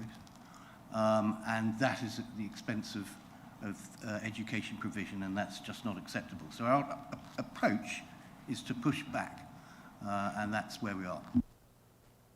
Okay, thank you very Excellent, much. and that's exactly what I wanted to hear. But, when we do hear that we get £6 million from government to help with a new special school, but it's going to cost £20 million, that's a lot of money that we've got to find. I'm very pleased, Councillor Reader, that you brought that up, because that is the subject of a big study from the team at the moment to make sure that there is sufficiency across Suffolk and not in favour of any part of Suffolk to the expense of other parts. Okay, thank you. Watch this space then, I think. Councillor Harsant.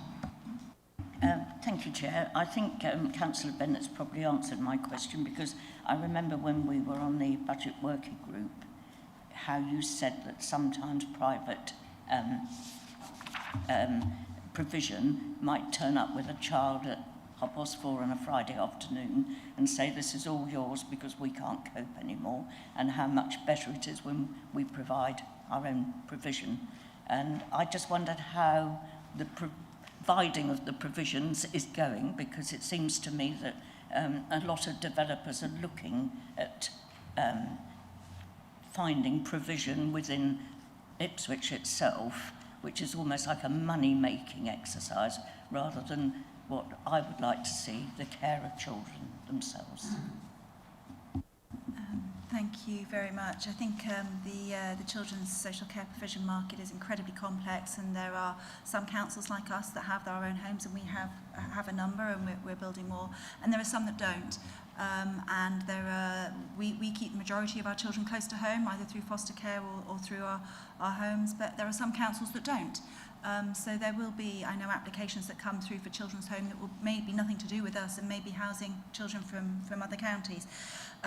What we're doing as a council is making ourselves, as a directorate, making ourselves a stronger player in that market. So we're talking extensively with our neighbouring councils to make sure that providers aren't playing us off against each other. And not all providers are bad. I think it'd be very fair to say that. There are some exceptionally good providers out there, but there are also some that are more challenging to work with.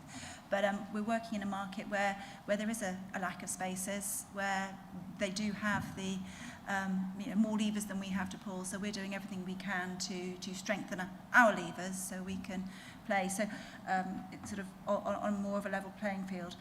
So one of the things we've been doing is setting up a regional care cooperative where we can work more with other councils and work more collaboratively, more collectively, so we can be a bigger player in that market. But the more we can do to keep children at home safely, and the direction of government with the family group conferencing and kinship carers is really good news, because it's what we were doing in Suffolk already.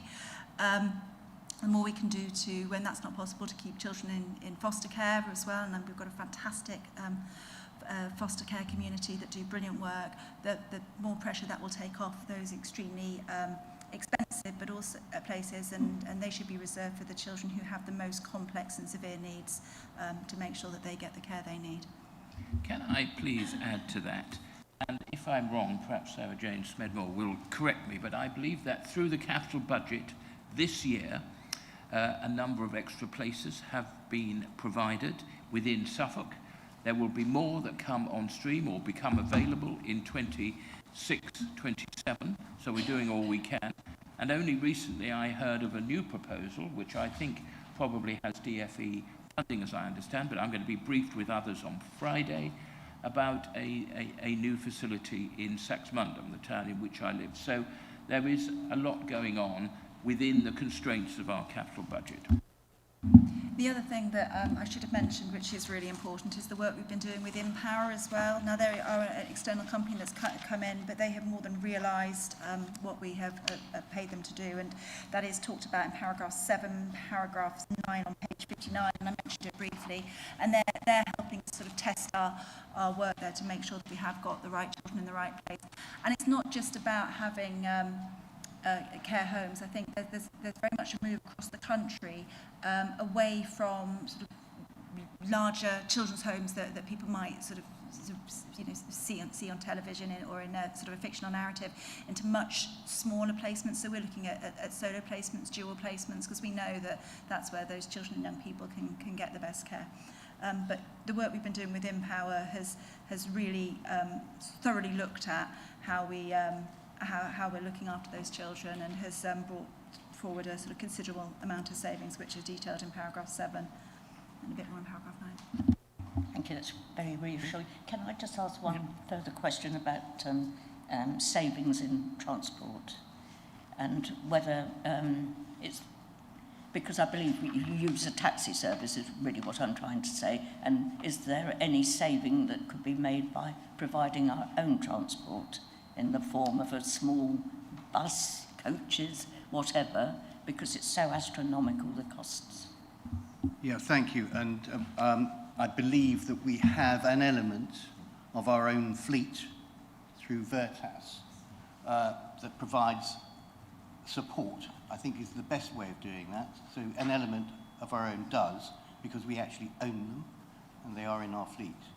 I mean, I know that every effort is made by the passenger transport team in GHI to work as hard as possible to get those home to school transport costs down. Easier when you're re-tendering contracts, where the market is, you can take advantage of a market movement. A little bit more difficult when it gets to kids with SEND and transporting kids with SEND. Some of them have to have very specialist provision in that transport, and that's quite difficult to source. I don't know if there's anything you want to add. Sonia, do you want to come in? Yeah, you're right, Councillor Reid. So in terms of, we have the contract with Veritas for some particular routes, but we also have the one school, one operator, where schools actually deliver their sort of transport, and we pay them for that. I think the other thing to remember is in 25-26, we're actually not showing an overspend against our send home to school in year. So, and that the budget in this year did have £1 million worth of savings. So the number of children who are taking a solo taxi ride is reducing as a percentage of the overall. So our overall numbers are increasing, but those who are in a taxi, that percentage of that total cohort is decreasing, and we're seeing that in the average cost being lowered. As Sarah Jane, I think, mentioned earlier, or Councillor Reid, there is a risk about the numbers of children who will need a provision moving forward because of the clearing of the backlog. So we just need to be a bit careful of that over the next few months, and that by ensuring that children get the right education they need, there is that additional cost that comes out of the homeschool transport, which unfortunately does have to be covered from core monies. We can't charge that to the DSG budget. That's okay. Great. Thank you very much. Okay, thank you very much for those questions and those responses. I think our timetable has gone to pot completely, but I don't think that's a problem. We've revised that a little, so we'll be taking lunch around about 1 o'clock now instead of 12:30. And I'm going to allow you a 10-minute comfort break now while we change over. So ASC can come to the front and we'll have 10 minutes, but please be back promptly at 5:02. Thank you.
Okay, thank you very much. Thank you for coming back on time. So we'll crack on. Thank you very much. So it is over to Councillor Hoffensberger for adult social care. Thank you. Thank you, Mr. Chairman. The budget proposals for adult social care in the 2026-27 financial year will set a budget of £382.3 million, which will be spent next year across ASC, including on services for older people and services for people with learning disabilities, autism and mental health issues. This is an increase of 9.2 million or 2.5% from the adjusted 2025-26 budget, i.e. once the government grant changes have been taken into account. Within this £9.2 million increase are cost pressures of £31.8 million, less a targeted saving proposals of £22.5 million. The cost pressures are in two main categories, that is of inflation of care rates and demand for care services. The inflationary increase in care rates for residential and nursing placements, home care provision and other types of care commissioned from external care sector will be discussed with the Suffolk Care Association over the coming weeks. We are budgeting for an increase of 16 million, less a 2 million inflationary increase in contributions from customers. This takes into account the national living wage increase, which was increasing by 4.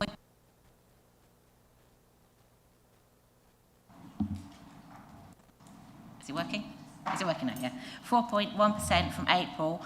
And whilst most care workers are paid slightly above this, it's important to maintain a pay differentials or risk losing staff in other sectors such as retail. The other cost pressures on the budget relates to estimated costs from demand and demography, in particular our increasing ageing demographic in Suffolk. If we do nothing to mitigate demand, costs rise by estimated 17.8 million next year for a mix of higher numbers of people needing our services and more complexity of care needs.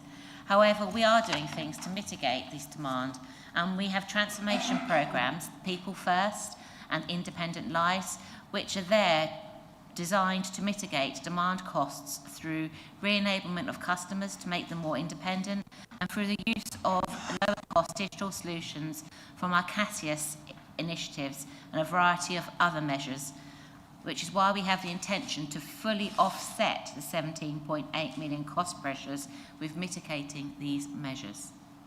What gives me confidence in us being able to do this is the fact in the last 8 years since their launch, the transformation programmes have saved £84.5 million up to the end of 2024-25.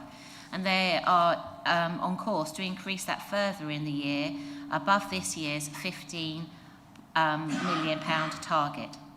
These budget proposals include £22.5 million of the savings for ACS, with 17.8 million of the transformation savings being that largest element.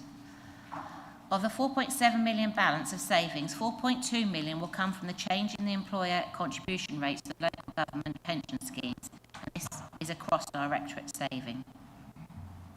Also across the council, there will be fit for the future savings from corporate-led reviews and business support services, customer access and digital inclusion and change, delivery and assurance services and processings.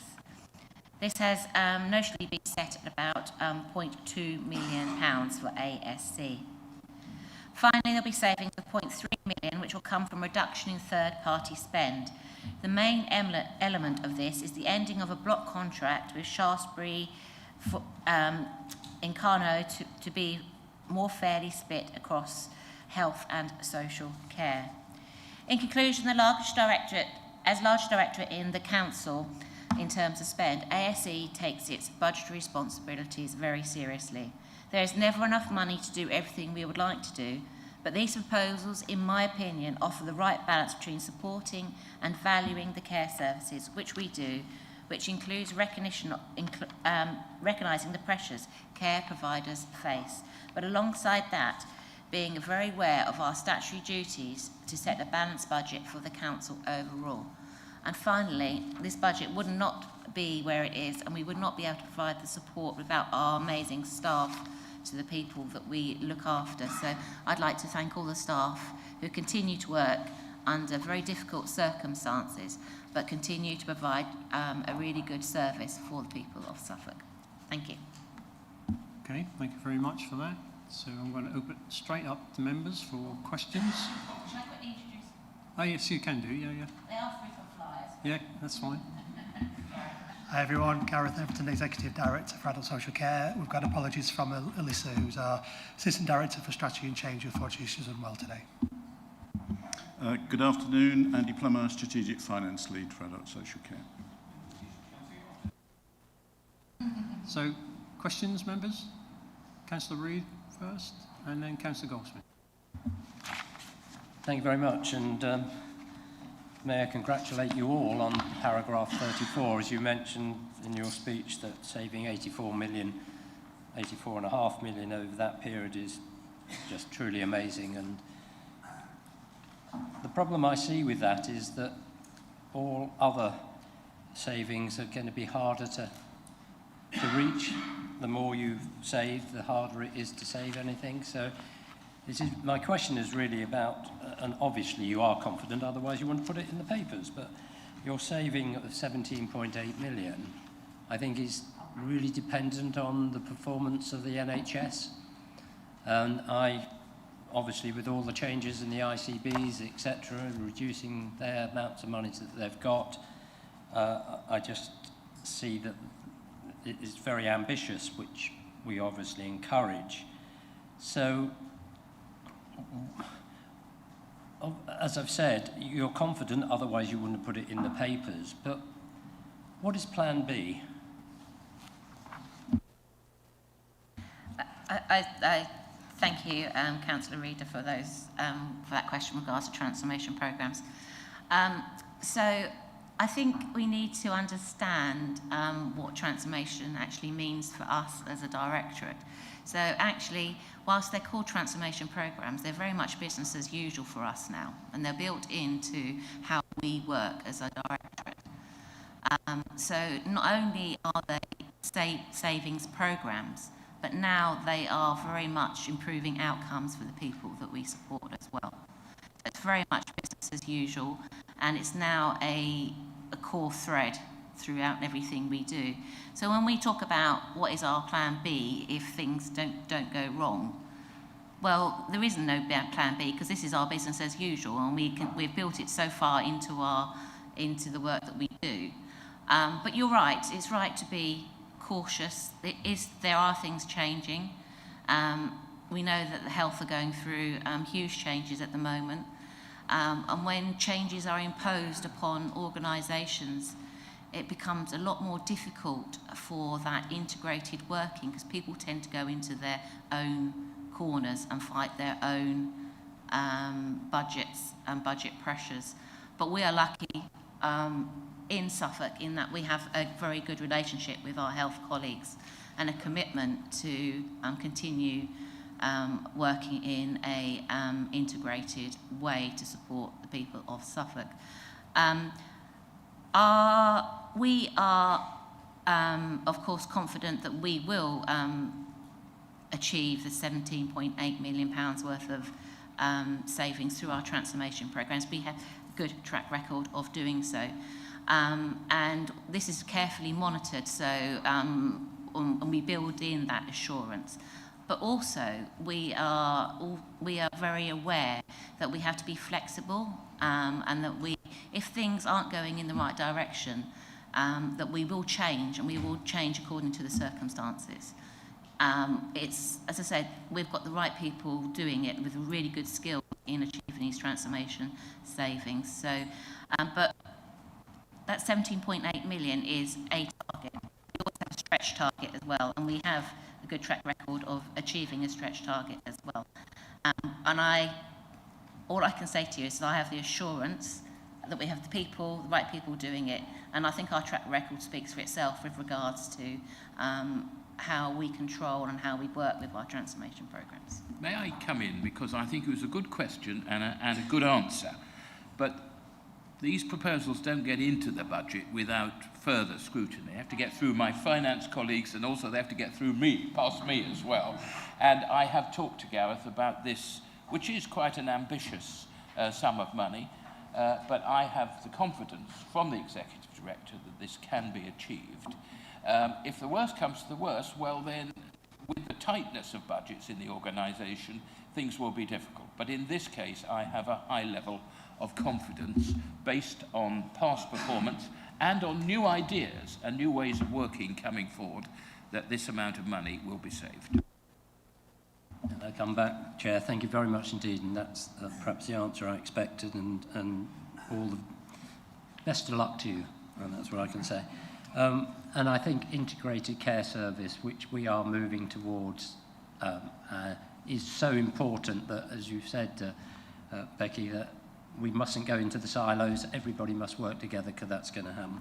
Can I just ask, on page 82, where you've got community equipment, and we've got to recognise this isn't a scrutiny of ASC, this is a budget scrutiny, but are there some real opportunities within the equipment and how that contract is done to look at it, and are you looking at it differently? Because as we know from our residents, for them to be able to stay at home and to come out of hospital more quickly, the provision of equipment at the right time in a speedily manner is so important.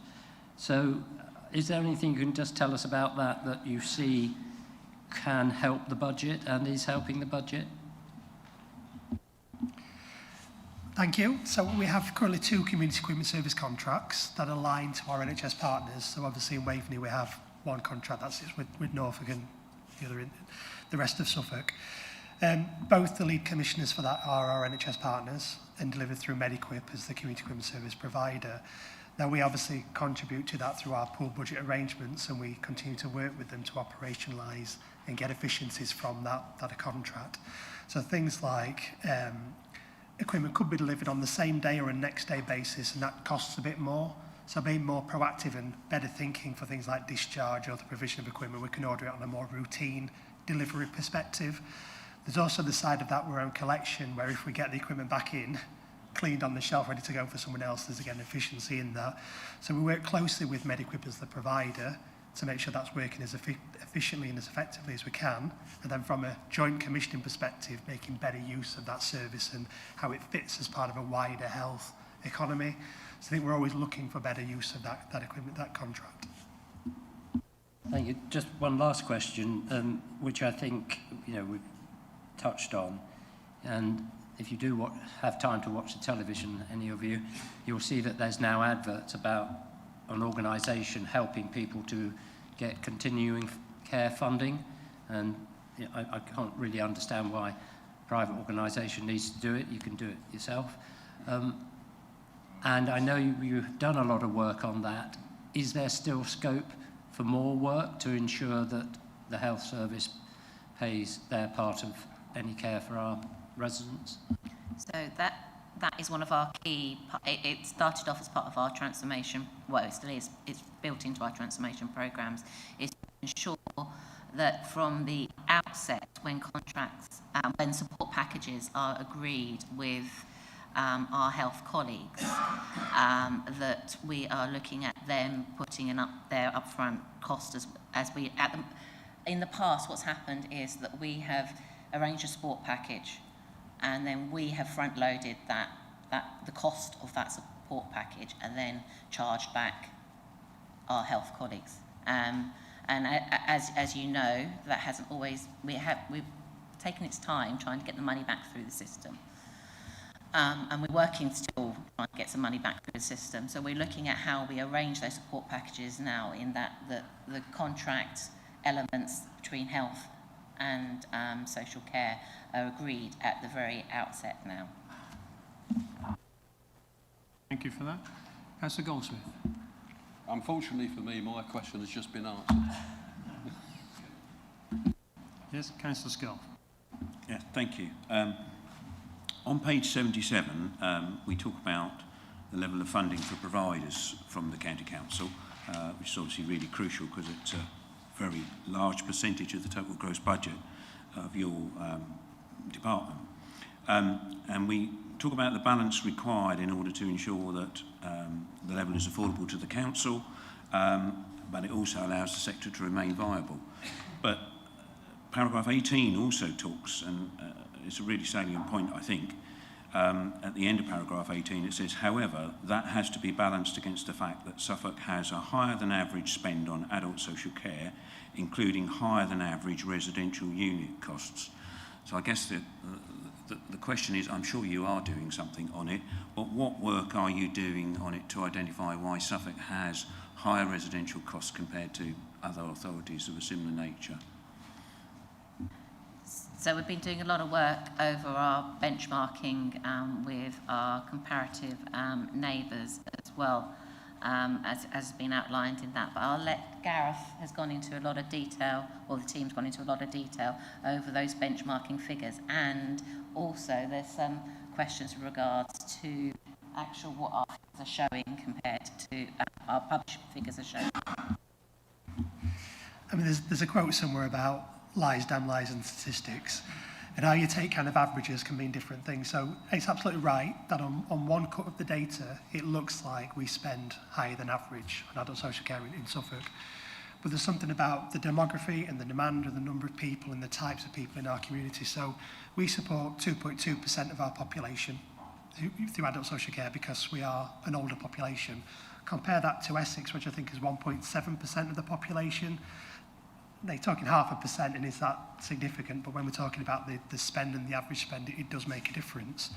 So actually, if we look at the numbers of people who we support, so the customers, and the average of those customers, we are lower than the national average for older people. So it's something like the national average is £2,000 per person, and we spend a bit less than that. I've not got the numbers to hand to be able to kind of quote back on that. So that's one part of the situation. But what we know is the spend per residential care placement is higher than average.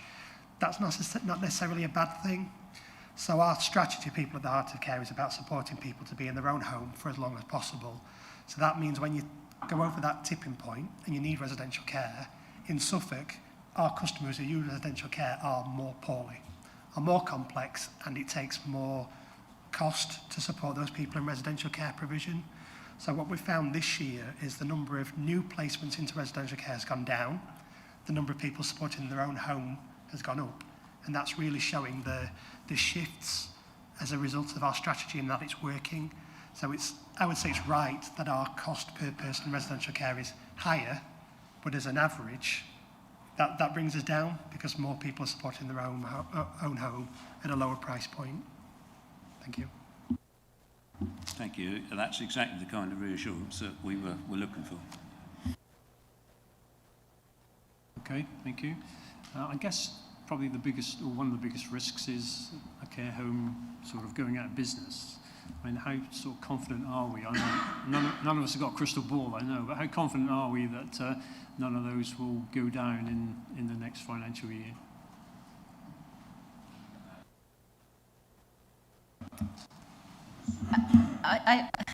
It's when you say confident, we work very closely with our care providers, and of course, when any provider runs into difficulties, it's always a really difficult situation. But I think what's important for us is that the team that we are aware and we work so closely with them that hopefully we get to a point before they get to crisis point, because at the end of the day, the most important people are the people who are receiving the care and their continuity of care and the quality of their care that they're receiving.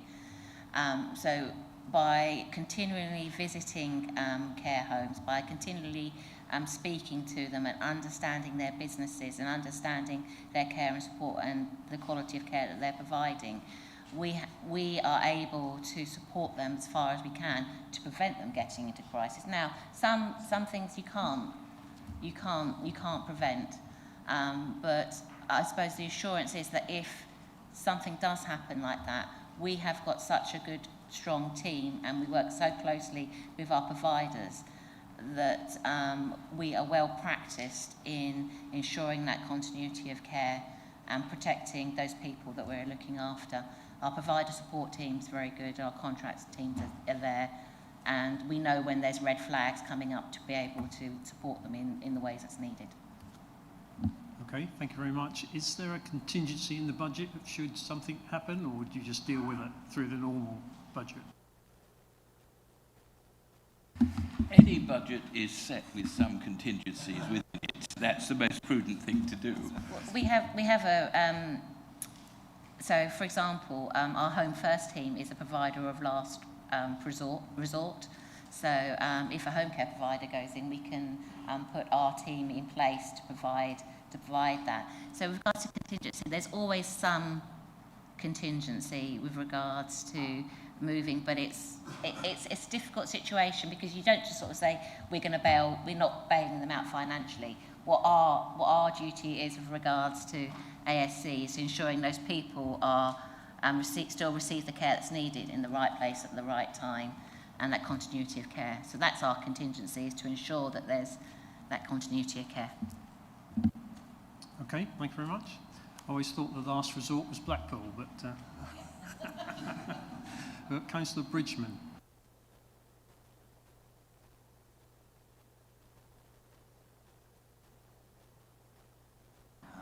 That's it, we're on. You might well have said this, and I may not have heard, but you were just talking about helping care providers, but also that you would know some of the red lines that are coming up. What would be the red lines that you would start thinking, we might have to step in here, or we might have to take a bit more notice? Well, we do visits and we talk to our care providers. So we'd be looking at quality of care. We'd be looking at, we'd get also feedback from the people that are receiving the care and the relatives of those families as well. And there is it sounds horrible, but it's a checklist. Yes. That are they receiving their medication on time? Is it safe? You know, there are things that you would see if you go into hospital as well, and there's a checklist of things that we look at. Also, they will obviously all come under the CQC inspection regime as well. So the CQC is an extra layer, but we do our own inspections as well. Super, thank you. It's okay, thank you. I haven't got any more hands up from the committee, so I'm going to open up to Councillor Martin for his question. Thank you, Chair. Yes. Going back to Table 5 on page 81, the capital programme schemes. Clearly, with the equipment, the more that we can do to enable people to look after themselves in their own home, the better, both from their point of view and also from a financial point of view. In addition, I know that there have been concerns about the operation of Liquid Logic over the last 2 years, and I understand that work has been done to try and make that more effective. I've certainly heard that there have been situations where staff time has been taken up trying to make Liquid Logic work rather than on actually providing the services that they're employed to do. So in both of those cases, the right amount of capital investment is going to be transformative in terms of the actual cost of providing services, because we'll be able to provide the better services that people need when they need them, rather than having more expensive services in order to compensate for the lack of capital. So can I ask, are you absolutely confident that the capital that you need in order to be able to do those things will be available? Because it seems odd not to spend the capital that we need to spend in order to save money in the long term. I would say yes, but I'll go to Gareth with regards to perhaps some of the challenges of Liquid Logic. I'm happy to try and answer something around Liquid Logic. So there are only a few kind of national leaders around the client record system within adult social care. Liquid Logic is one of those. I've not had any particular feedback that there's anything wrong fundamentally with Liquid Logic. There's some server issues with System C, which is the hosting company, which has caused us some problems from a performance reporting perspective, and there's been a bit of a delay getting some information out of the system and some downtime that's sat with that. But from a frontline practitioner perspective, people using the system, I don't think it's been fed back, there's been any issues. We have developed opportunities to release staff time, so the use of AI, so that we have now an ambient listening solution, which means rather than me typing into an assessment, I can use a mobile phone to record and it will automatically upload onto the system. And we found that's released significant savings from staff time to be more efficient. I think I don't want to quote a number, but in the region of 40% kind of staff time being released by having that automated rather than spending hours kind of writing the system after the fact. From a community equipment service perspective, it's an interesting piece because we are buying a piece of kit that goes through a door and is a physical asset, but also it saves money from our care purchasing budget. So though there is a capital pot, there's also funding that comes from our care purchasing to kind of make sure we've got enough of that service to save us the right amount of money from our care purchasing proposition. Was there anything on that, Andy, to add in? Yeah, I mean, just to add on that community equipment, it is different to most capital budgets in that it's 100% funded from revenue, which means that you do have much more flexibility. It's down to the individual practitioners and those using that service. If it's right for the customer, then they will go ahead and get that equipment in the knowledge that then that's saving you through the care purchasing budget, as Gareth has outlined. Good, okay. Yes, Councillor Reader, do you want to come in again? Yeah, if you know, we've got a little bit of time for other questions, and as I say, this isn't a scrutiny of your service, it's about the budget, but I think it's important. So, following on from the Chairman's question about, you know, resilience if we lose a provider, do you have a sophisticated system of knowing what capacity, in other words, how many beds are available to you in Suffolk? I think during COVID that was very much every day kind of ringing round homes to see which homes had beds. Is that part of your strategy? And the reason I ask, and once again, this is not scrutinising ACS, but I think there's going to be a huge great pressure coming from the NHS and hospitals onto social care. I know you get it every day, but I still think you haven't seen what's coming down the road yet because they are still struggling so badly. So the question is, do you have a sophisticated system to be able to manage that? We have a system. I'm not sure how sophisticated it is. I'll let Gareth assess the sophistication of it. So there's something that we purchase regionally, which is called PAMS, and I'm not sure what PAMS stands for, if I'm honest with you, but it's a system where we monitor the quality of our care providers. So when we go out and do a visit, we'll monitor some key lines of inquiry and we'll put that into the system. There's also an opportunity for care providers to upload information into that system, so some of their self-assessments and their documents that go on there as well. And then there's the conversation about bed availability. So each residential care provider has to declare the capacity as part of their registration with the CQC. So we know the numbers of registered beds in the system, and we keep a track of that. But there's a difference between, as a care provider, I've got 20 beds, and that actually I can meet the care needs for 20 people, which sounds a bit odd, but you know, anytime it's the mix of residents in there, the complexity, the staffing levels, the agency that they might need. So a care provider might say, actually, I can only ever have 12 people out of my 20 beds to make it work. So each of our care providers have a named commissioning officer as that point of contact, and they regularly have those conversations about what's going on, what's it like, what are the pressures in your establishment, and we can update that tracker. At the same time, we have a brokerage team, so that's a number of officers who are basically in daily contact saying, we've got Mrs. Jones in the hospital bed, she needs a provision, have you got somewhere? And that live intelligence is then updated and reflected in our system. If I'm honest, it's probably more likely to be an Excel spreadsheet than it is a robust system, but it is tested, it is used. We do share that intelligence with our NHS partners for discharge planning on a daily basis. So, like I say, it might not sound particularly fancy because it's not hosted somewhere different, but it is resilient, it is backed up, and it is shared and used on a consistent basis. Now, I don't know what PAM stands for any more than Gareth does, but I've made a guess. How about Providers Active Monitoring Service? It may be true or not, but I think the MS is monitoring service. Can I just add also, on top of all that, we have an accommodation strategy as well, which is available, and it says where we actually need, where we believe, with all the information that Gareth has just talked about, and our demand figures that we're looking at as well, and our demography of where we believe certain provision needs to be within our county as well. So that's an overarching structure apart from the day-to-day running of provider availability as well. Okay, thank you. Councillor Welham. Thank you, Chair. I've got a question about disabled facilities grant. There's quite a sum of money in there in the capital programme, and I understand the work's carried out by districts and boroughs.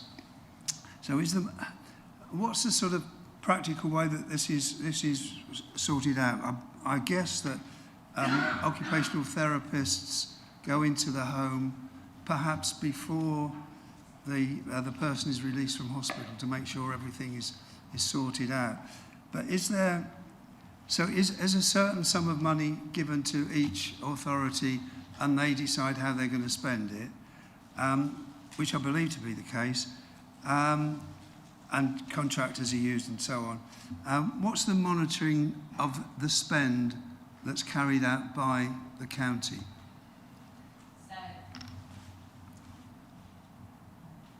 Can you turn yours off for me too? Yeah, perfect. DSG has been something that I suppose you could say is a bit of a bugbear for me, but what we do is that we receive a lump sum and then we distribute it over the district and the borough council. And then it's up to them how they spend it. Normally, the monitoring side of things comes through the Better Care Fund system. So I quite often see the figures, and when I say it's been one of my bugbear is that the underspend in those DSG figures does great on me, because we know that there's a waiting list of people needing adaptations to their houses. And there could be a variety of reasons why there is underspending there, getting the right contracts in place, blah, blah, blah.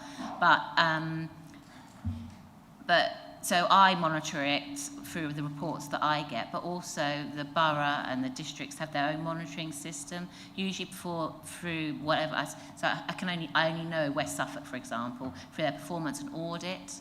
They will have the DSG grant was there as part of their performance indicator reports, KPI reports, and it will say what their underspend is. So that's their monitoring through their own audit and performance system. But we do it also through the Better Care Fund and the reports we get via that.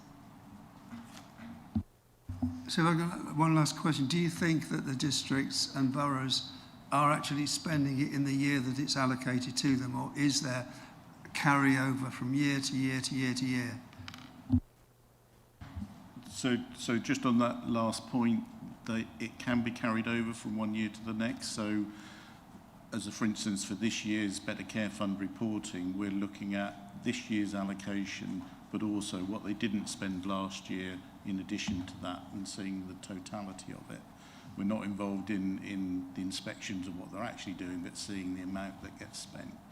The other thing, just to mention in your first question, is that actually we're mandated to hand over the amount from government. So we get it in bulk from the government. They decide how it's distributed across the districts and borough, and then we have to pay it out to them. Thank you, that's helpful. There did used to be a part of the system where we were able to hold back some money, which was a central pot for our community equipment fund, but unfortunately that part of the contract was moved away from the district and borough, so they no longer do that. Okay, thank you very much. I don't think there's any more questions, so I think we're back on schedule. So we've revised our lunch now from 1 back to 12:30 as it was originally. So we'll take lunch and we'll be back 1:15 to look at the remaining directorates. So thank you very much for this morning, and see you after lunch. Thank you.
off.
Okay, we're just chasing up a couple of our members, but we have an IT problem with microphones again, so we'll give it 5 minutes.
Okay, I think we're all back online, so thank you for coming back.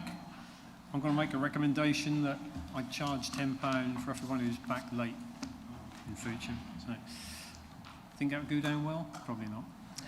Okay, we're going on to the other directorates now, so we're going to start this end and go work down the table, if that's okay. Just do a few minutes introducing your section, and then we'll open up to questions at the end, if that's okay. So Councillor Hicks first. Thanks very much. So I'm just going to touch on corporate services. Just as a quick reminder, corporate services provides the backbone of the council, managing, for example, property, IT, HR, governance, legal, policy and communications.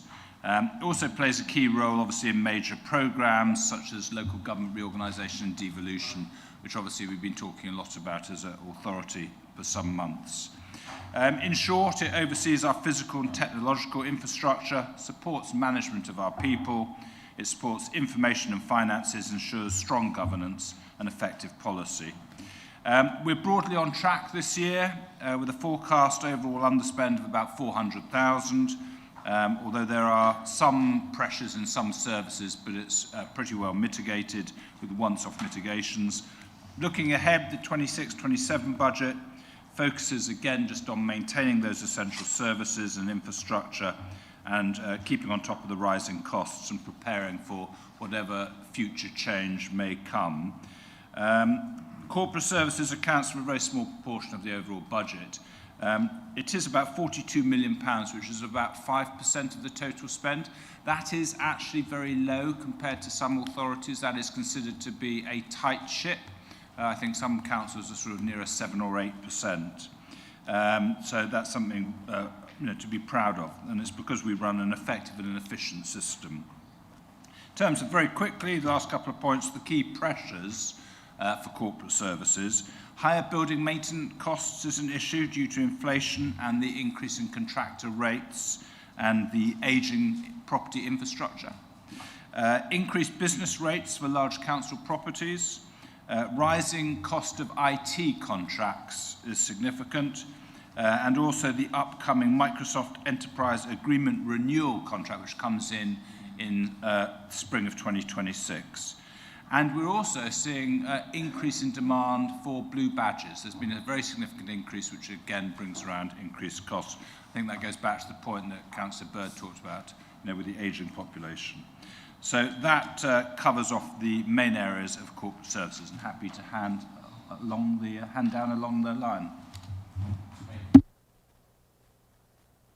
Last but not Last but not least, no. So, here to talk about operational highways and flooding, obviously, but just a reminder to everybody that the majority of spend on operational highways and flooding is from the capital programme, and very little from the revenue side of things, and obviously it's the revenue budget we're talking about primarily today.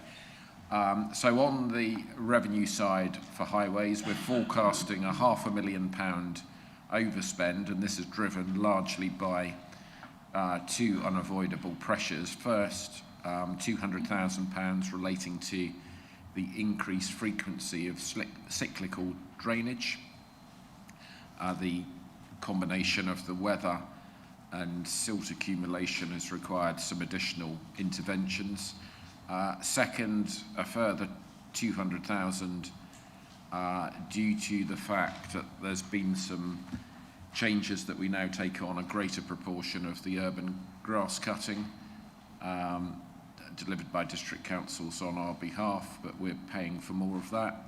We're hoping at the end of quarter 3 that the network assurance team, who have historically generated additional income, come in with above forecast levels, but obviously we'll wait and see what happens there.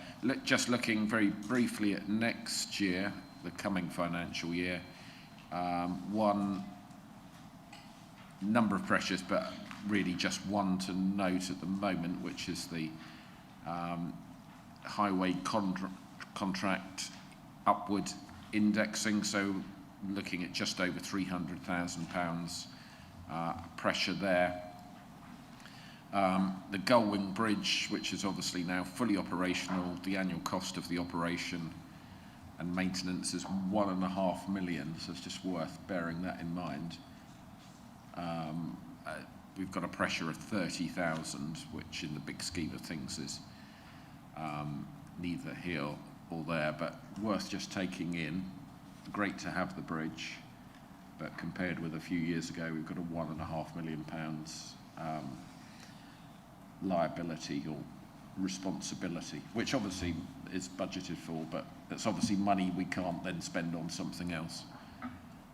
So, as I always say, the team are very good in balancing the revenue budget, responding to all the needs, but I guess the majority of people's interest is on the capital programme, which doesn't affect the revenue budget. So.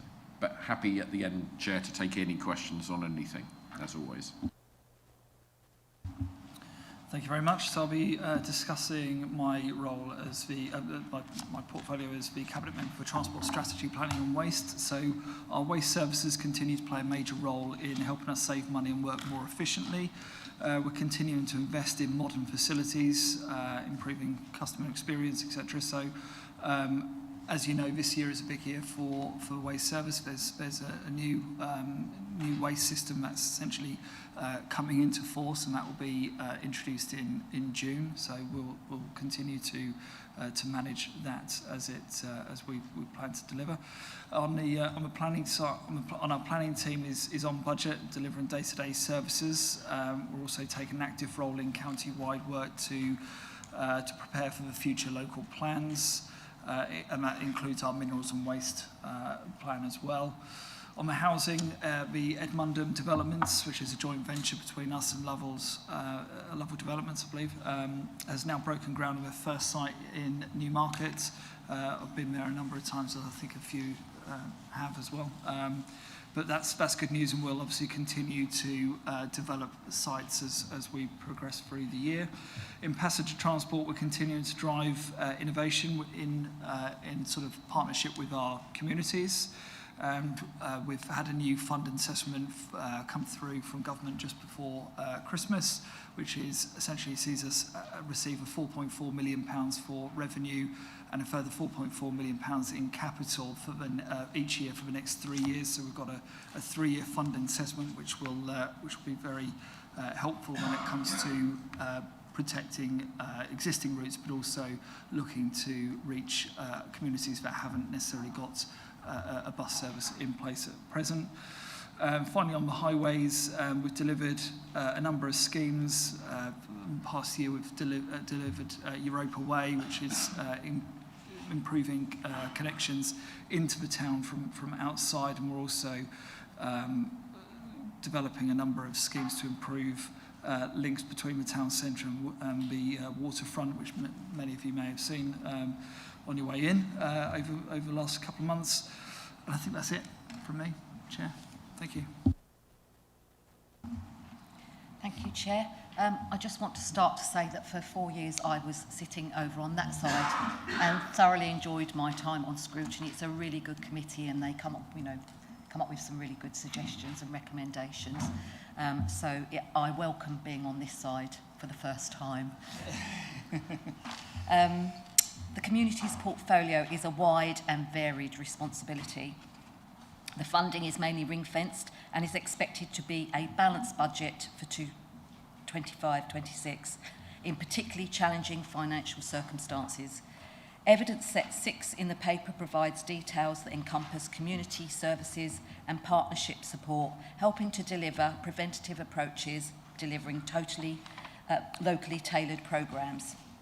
The Directorate is not forecasting any budget pressures in 2025-26 that would impact 26-27.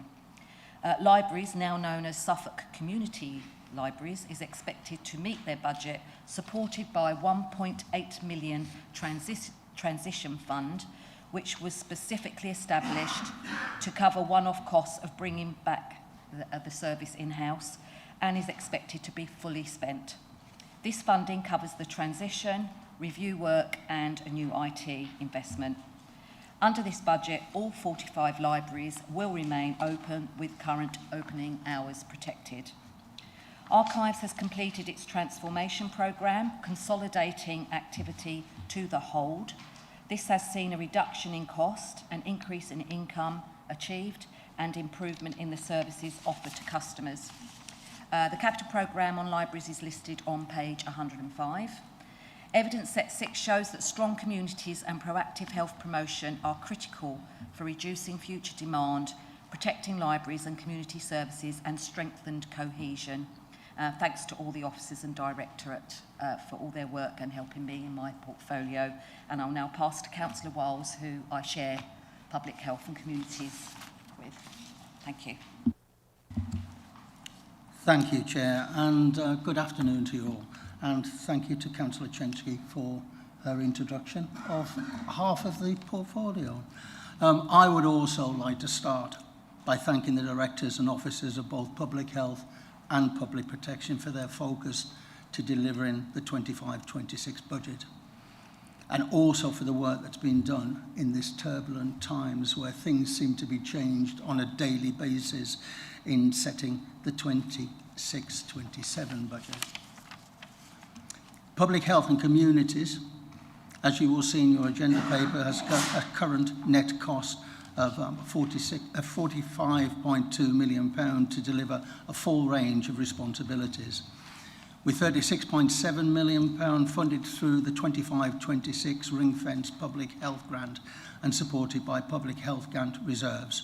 We're forecasting a balanced budget for 25-26.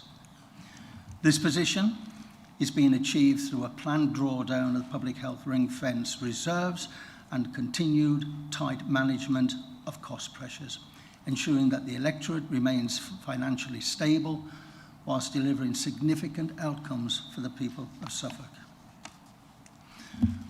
Programmes funded through the public health and communities contribute directly to the Council's wider ambitions for prevention, early intervention and stronger communities. Public health services support healthier lives, reduce preventable illnesses and strengthen health protection across the county. The drawdown that I mentioned from reserves was for the 0 to 19 Healthy Child Service and reflected earlier commitments to support the service during a period of review. This support will continue. The additional funding provided in 24-25 and 25-26 ensures service continuity while underlying cost pressures are examined in detail. I'll move on, if I may, to fire and public protection. The Fire and Public Safety Directorate's cost £36.4 million to deliver. Delivery of that is achieved through various positive outcomes, such as attending emergencies, prevention, protection, trading standards activity, and emergency planning. However, like many service areas, we are experiencing increased inflationary pressures and impact both on current and future budget planning. Despite these challenges, our Directorate has developed a robust recovery plan to address the pressures experienced this year. That plan has already seen pressure reduction within the financial year through a combination of efficiencies and income generation, as well as cost recovery. We expect this plan to continue to significantly reduce the end-of-year financial pressures. Furthermore, I am very pleased to report that the Joint Emergency Planning Unit and Trading Standards are both expected to come in slightly under budget. Trading Standards in particular, I'd like to highlight, are entering into a collaborative pilot and working very closely with Norfolk County Council to share costs which would further enhance our financial stability. Thank you, Mr. Chairman. And I think, Chairman, I come in last because I just want to say a few words on the areas other than finance for which I am responsible, which are economic growth and skills. Now, skills is an interesting area in that we have over 40 staff in this organisation working on various aspects of enhancing the skills level in Suffolk, but all but a mere handful are funded by external grants, and they're on fixed-term contracts, and they'll do their work under the terms of the grant, and then they'll depart. But we're obviously always looking for new grants, and there are a number of grants coming out from government which we are applying for successfully. And at the moment, we're working particularly on the development of the Get Suffolk working plan, which is one of the government's priorities. And both skills and economic growth are performing to budget in this financial year, and I have confidence that they will deliver to budget in the next financial year.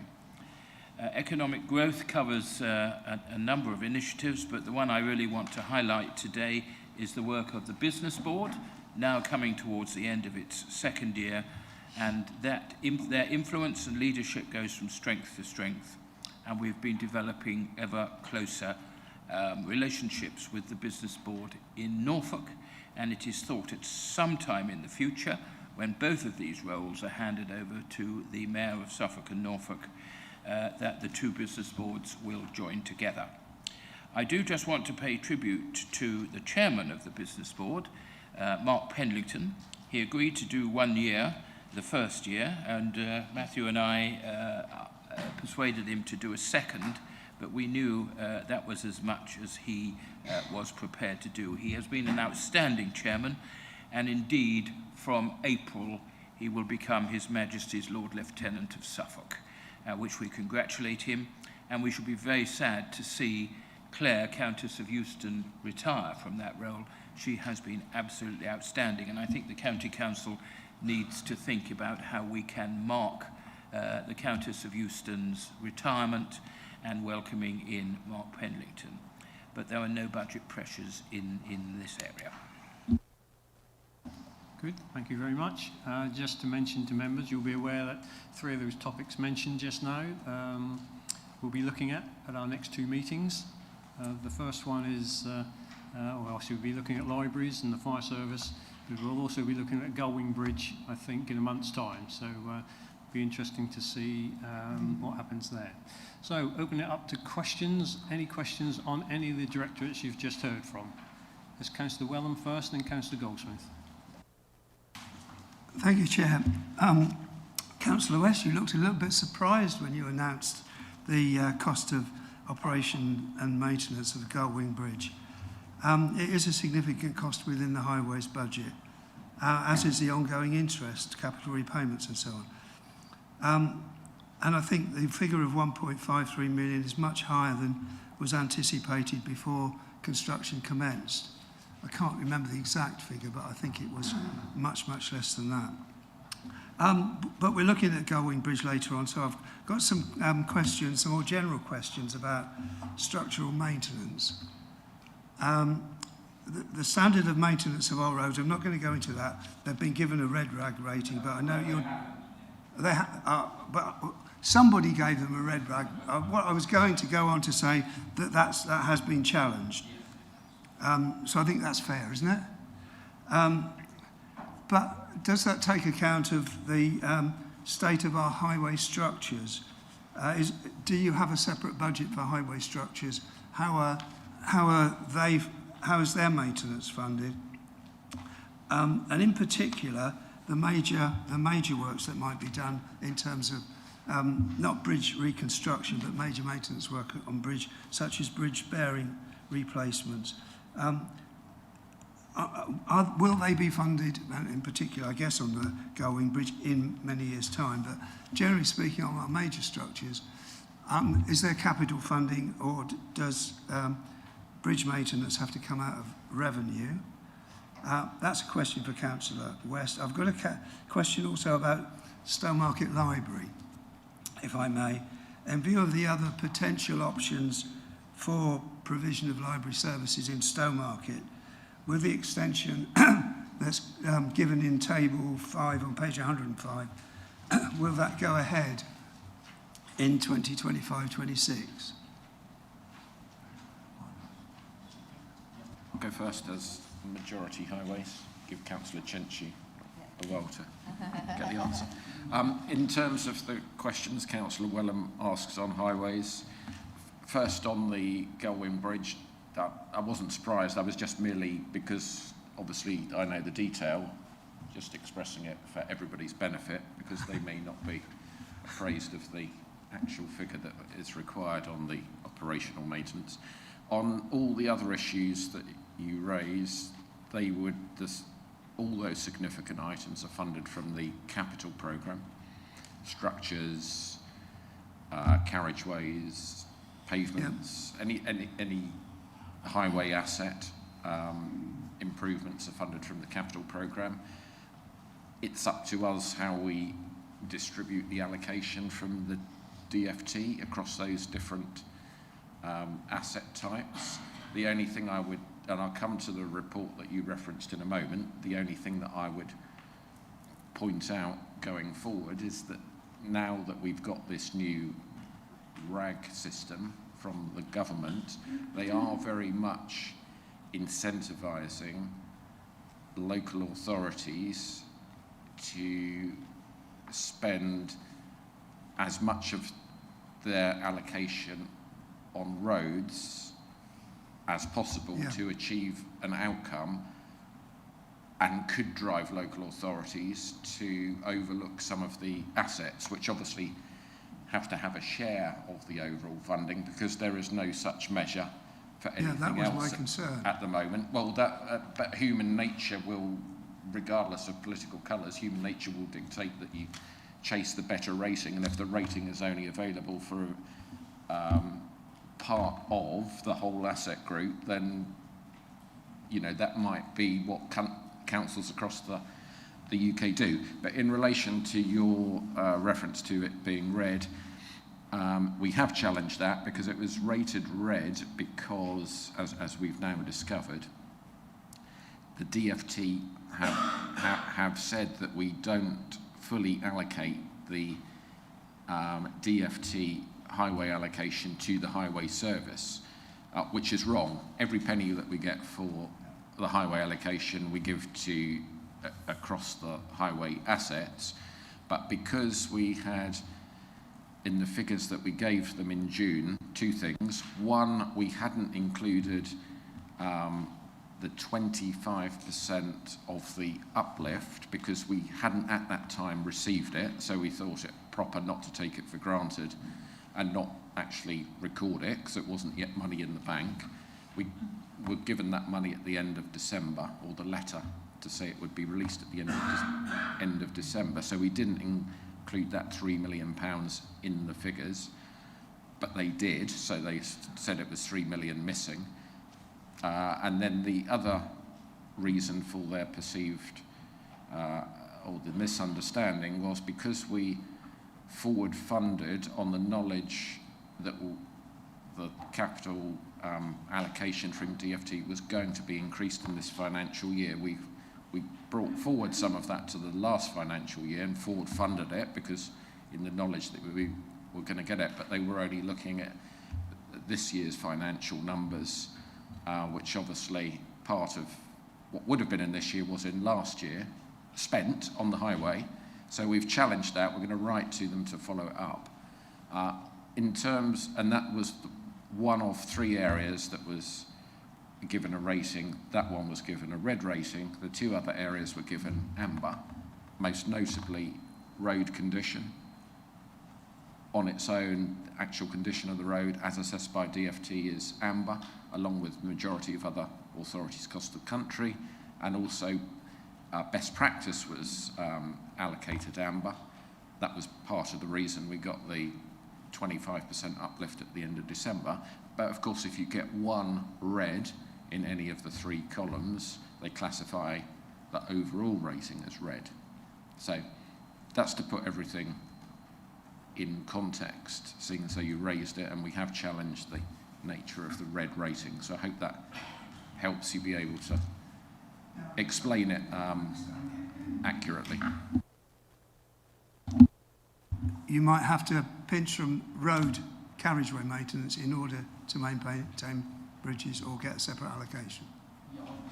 There's not necessarily you say pinching money from one budget or another. The DFT gives an allocation for highway infrastructure of whatever X tens millions, and then it's same with any local authority, up to the local authority to allocate it across the asset groups. But of course, unhelpfully, governments tend, because the political pressure is on roads, tend to say that the county council has got £45 million to spend on its potholes, and then in the small print, all governments are the same, and it's not a political point, this happened years ago as well. Then when you read the small print, the money is for all the asset groups on the highway, not just roads. Yeah. Yeah. No, we're good. Yeah, you're good. I'm not being corrected from the office. Right, okay. Reassuring. Councillor Welham, can you just confirm, please, what it is that makes you think that that is not going to happen? I didn't quite understand your question. I don't think it's a secret that there are other possibilities for delivering the library service in Stowmarket, which would not require... There is interest from other parties. Perhaps, if you don't know about it, we'll talk about it outside, because you're obviously not going to be able to answer the question.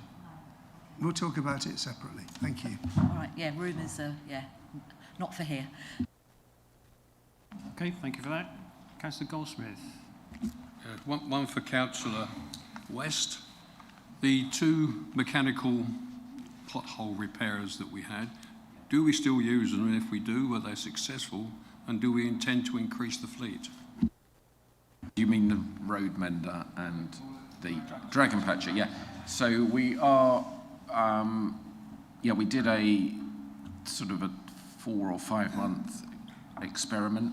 So in later this month and in February and in March, we've got 1 dragon patcher out and about in rural areas, and we'll also have an additional gang in urban areas doing preventative work as well to try and minimise the number of potholes forming. So yeah, we are carrying on with that experiment, slightly adjusted in urban areas, because we feel that a conventional gang gets a slightly better return than the road mender. But in rural areas, yeah, the dragon patcher will be there. Okay, thank you. Yep. So just a point of clarification to build on Councillor West's answer, the County Council doesn't actually own the dragon patching machines. They are leased by our term provider for maintenance, M Group. They're expensive pieces of machinery, so it's most cost effective for us to effectively hire, in inverted commas, them in for a period of time to do a campaign in the way that Councillor West has just articulated, and then they can go off elsewhere in the country and do something else. and we don't sit with that asset on our books. Thank you. I sense we could be slipping into a highways scrutiny. Yeah, so just to remind you that we are looking at the budget. So I've got Councillor Scarff and then Councillor Bridgeman. Thank you, Chair. I've got two questions. Under the corporate services budget, on page 87, it talks about the work of the Blue Badge team and the fact that there's been a substantial increase in application volumes. It also refers to the fact that the nationally set application fee is £10 and hasn't increased since 2012. I would like to caveat that with, I think the Blue Badge team are doing a wonderful job, because the time to issue Blue Badges has dramatically dropped over the last few years and is now well within government guidelines. But what efforts are we making as an authority to persuade the central government that actually they really need to cover proper costs rather than notional costs that were 2012? That's the first question. And then on growth highway savings income generation proposed for the 26-27 budget, the bulk of the cost is minus £7.877 million. The bulk of that cost is minus £5.795 million, which is to do with waste service reforms. As that's the bulk of the savings that you're able to generate, how much confidence do you have that actually the changes between the way that the district and boroughs work together and it reflects the costs and increased income from the packaging industry will actually come through to make those savings realistic? I know you can do things about the district and the borough, but it's the other government bit that I would be more concerned about. Are you confident that that will come through to support that?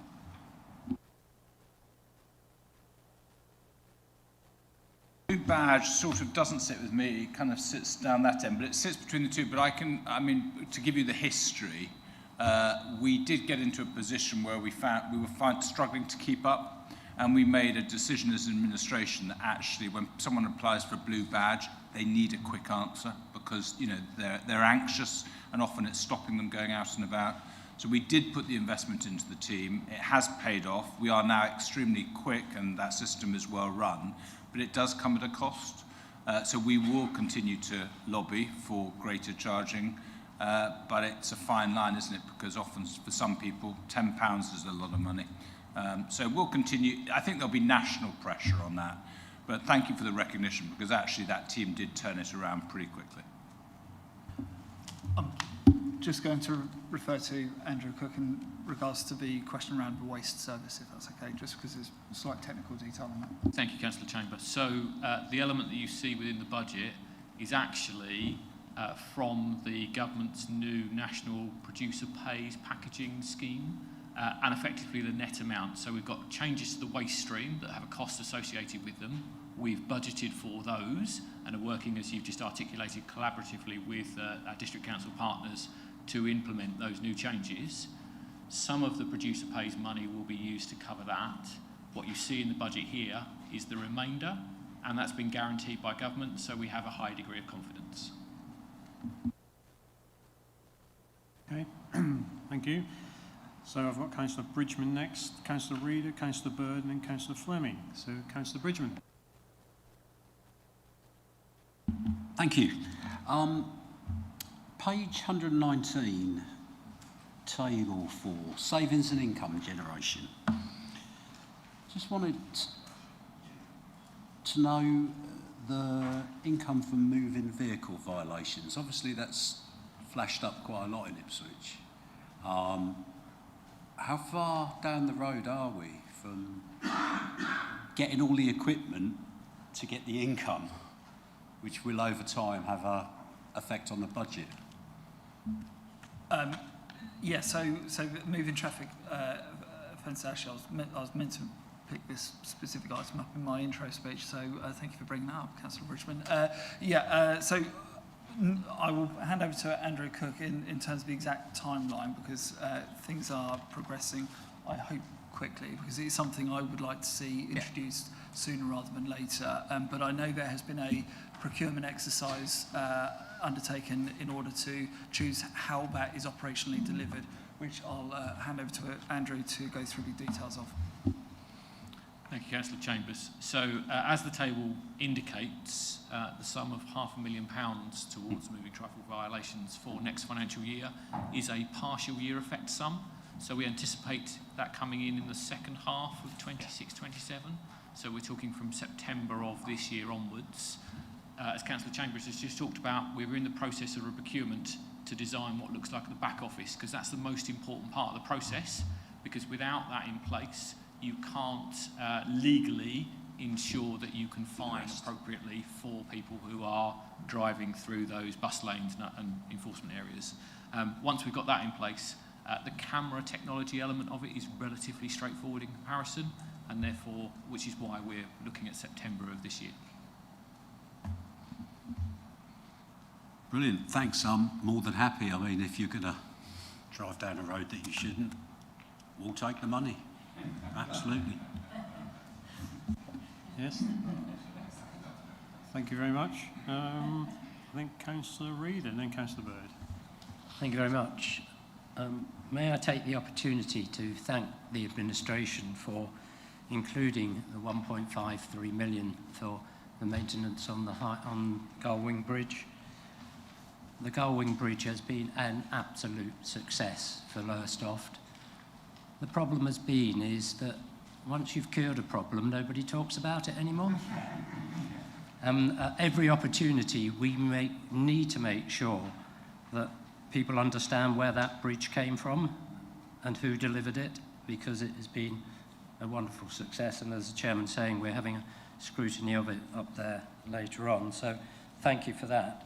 On the fire service, on page 112, which is the capital programme, and you can see I've been majoring on the capital items this time, because I think capital can get us out of a problem, but if we haven't got any capital spend, you can't do it. But so if we look at the figures for 25-26, vehicle renewals of 4.966 million.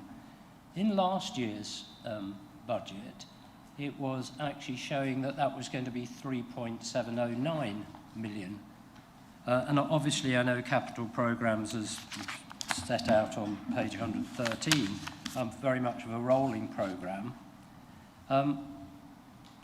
So my question is why, and will it reduce ongoing capital requirements?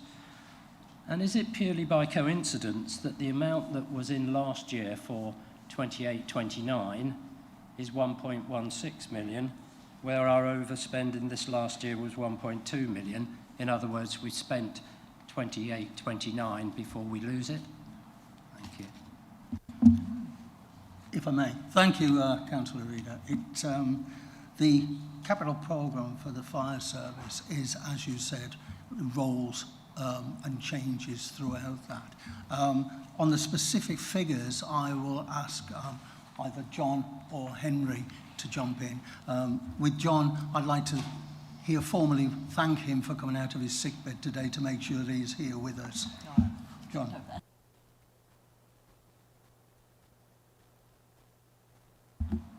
Thank you, Councillor Wiles. So our capital programme, we have a detailed programme that lasts over 10 years due to best practice from the National Fire Chiefs Council for delivering the frontline assets such as fire engines. Some of these projects span many financial years. When we compete with the likes of Mr. Stobart buying 300 Volvos compared to our 10, we sometimes get pushed down the queue. However, we have a really good relationship. That does see our capital programme be modified at times due to lead times on chassis, lead times on fire engineering, and lead times on delivery. I don't quite understand the 1.2 question from 28-29, so if you could clarify that for me, that would be helpful. Yeah, right. So if you look at the figure for 25-26 was 4.969 million, yeah. And I know you haven't got it in front of you, I'm one ahead of you, I've got it in front of me. In the budget last year, and Lou is going to correct me if I got it wrong, with 3.79 million was the anticipated capital expenditure on that. So I am right, aren't I? Yes, so I come in. I believe The reason why the 25-26 increase would have been slippage from 24-25. Oh, right. 1.2 million would have been transferred into the year, so it's been brought forward. Right. So it's that way. Yeah. Right. And that is, as you say, because we might have not been able to get the chassis in 24. Fine. So that explains that. Fine. Can I also ask, how has the new control room benefited the budget, or has it benefited the budget? Thanks for your question on control room. So the benefits of the control room we're already seeing across our county.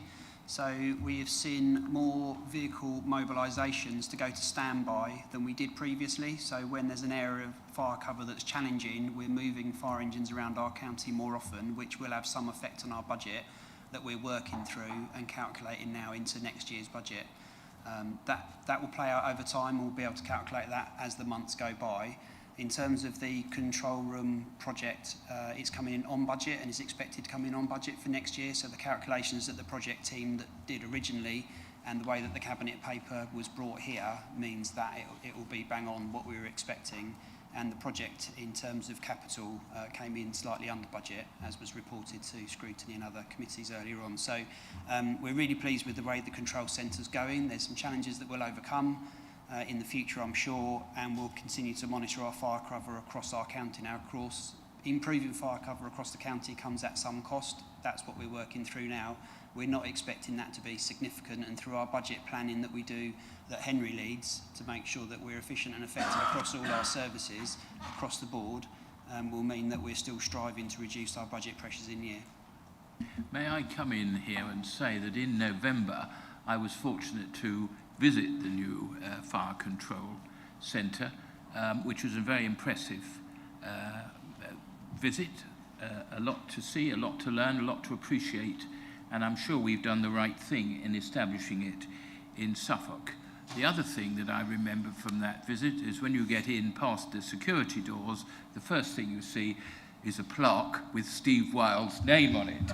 So I'm sure our fire control centre will be known in perpetuity as the Steve Wiles Memorial Fire Control Centre. If I may, Mr. Chairman, thank you, Councillor Smith, for mentioning that. From my point of view and perspective, I was absolutely amazed at the efficiencies that had gone on before me to be able to deliver it at the pace that it was delivered. Whilst I thank you for highlighting that my name is on the plaque, it was indeed a team effort, and also it is greatly appreciated not only by the people of Suffolk, but it will also spread across our borders. Many of the fire services have commented that they are extremely jealous, if I could use that phrase, of what we have achieved in the times that we have achieved it and at the cost that we have achieved it in. But thank you. Come back on that. It's great to hear of a project of this nature that has come in on budget, and I'm sure, as you've mentioned, that it will give budget savings as we go forward. Could I just ask on the libraries, and it's great news to hear that the budget that you've been able to set is going to be able to manage to keep all the libraries open, as this administration has said right from the very beginning. But I don't know if I dreamt it, and I do have some funny dreams occasionally, but I thought there was a request for an increase of 750,000 to help with ongoing costs. Right, so it must have been an old dream then. Say that on microphone. That 750,000 request for extra funding was when we had Suffolk libraries running rather than the new Suffolk community libraries. Currently as well.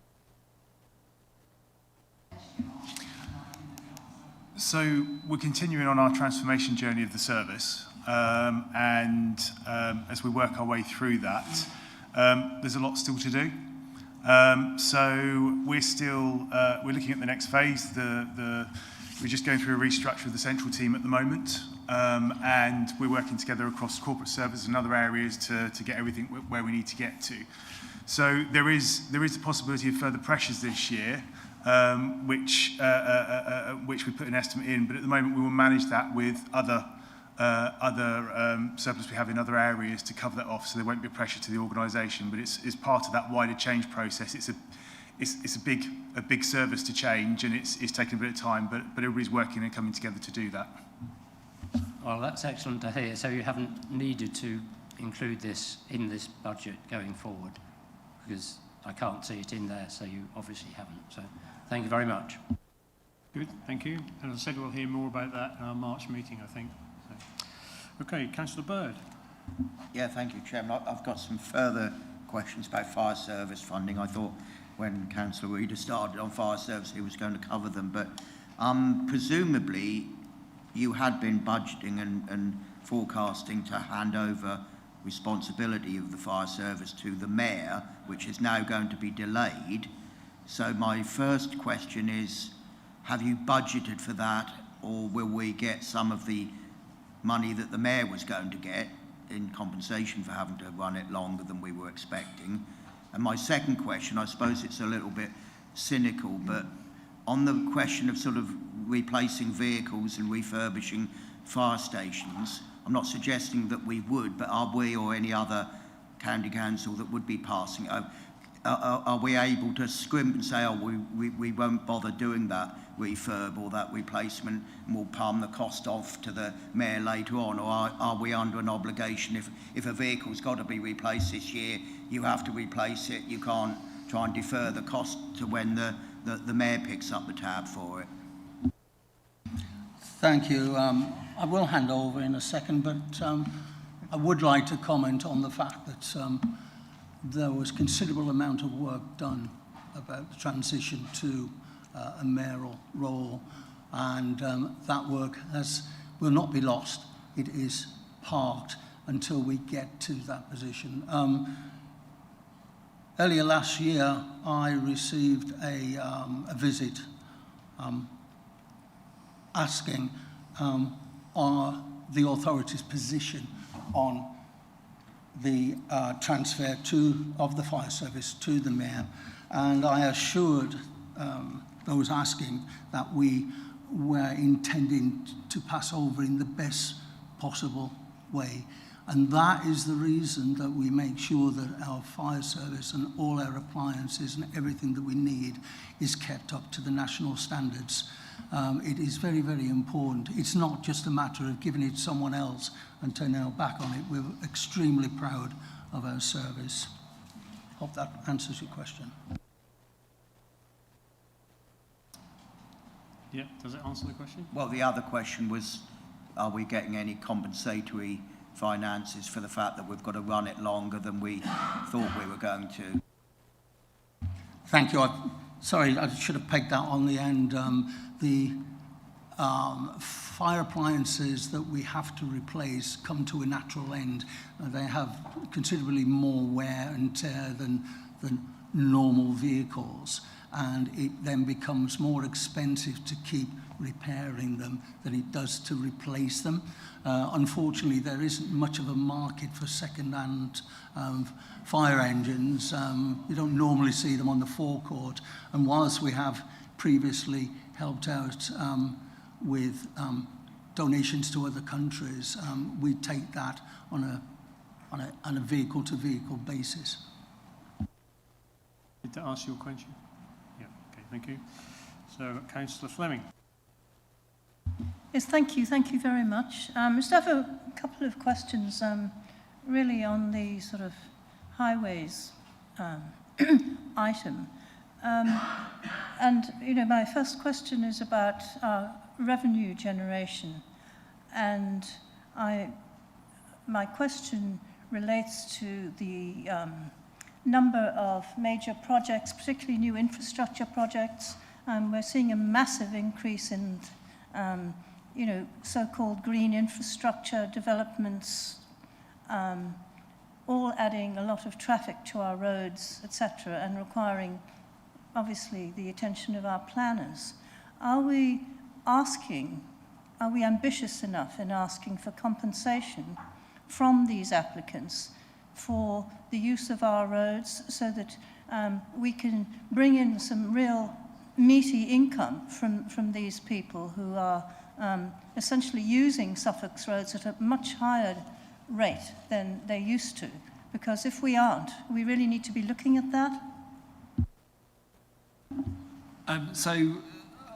If I understood correctly from Andrew, that we aren't allowed to, legislation doesn't allow us to seek compensation or anything for infrastructure from major projects. But what I would say, and Andrew may want to come in afterwards, is that, if we look at the A12 major road network, for example, which is one of them. So that road and what's going in as a business case for funding for that road is because we've got Sizewell, and it will help with the capacity issues along the A12 for Sizewell. So Andrew may want to come in on some more specifics, but that's just an example where we can use major infrastructure to put a business case forward for improvements to infrastructure, but it's not on a compensation basis.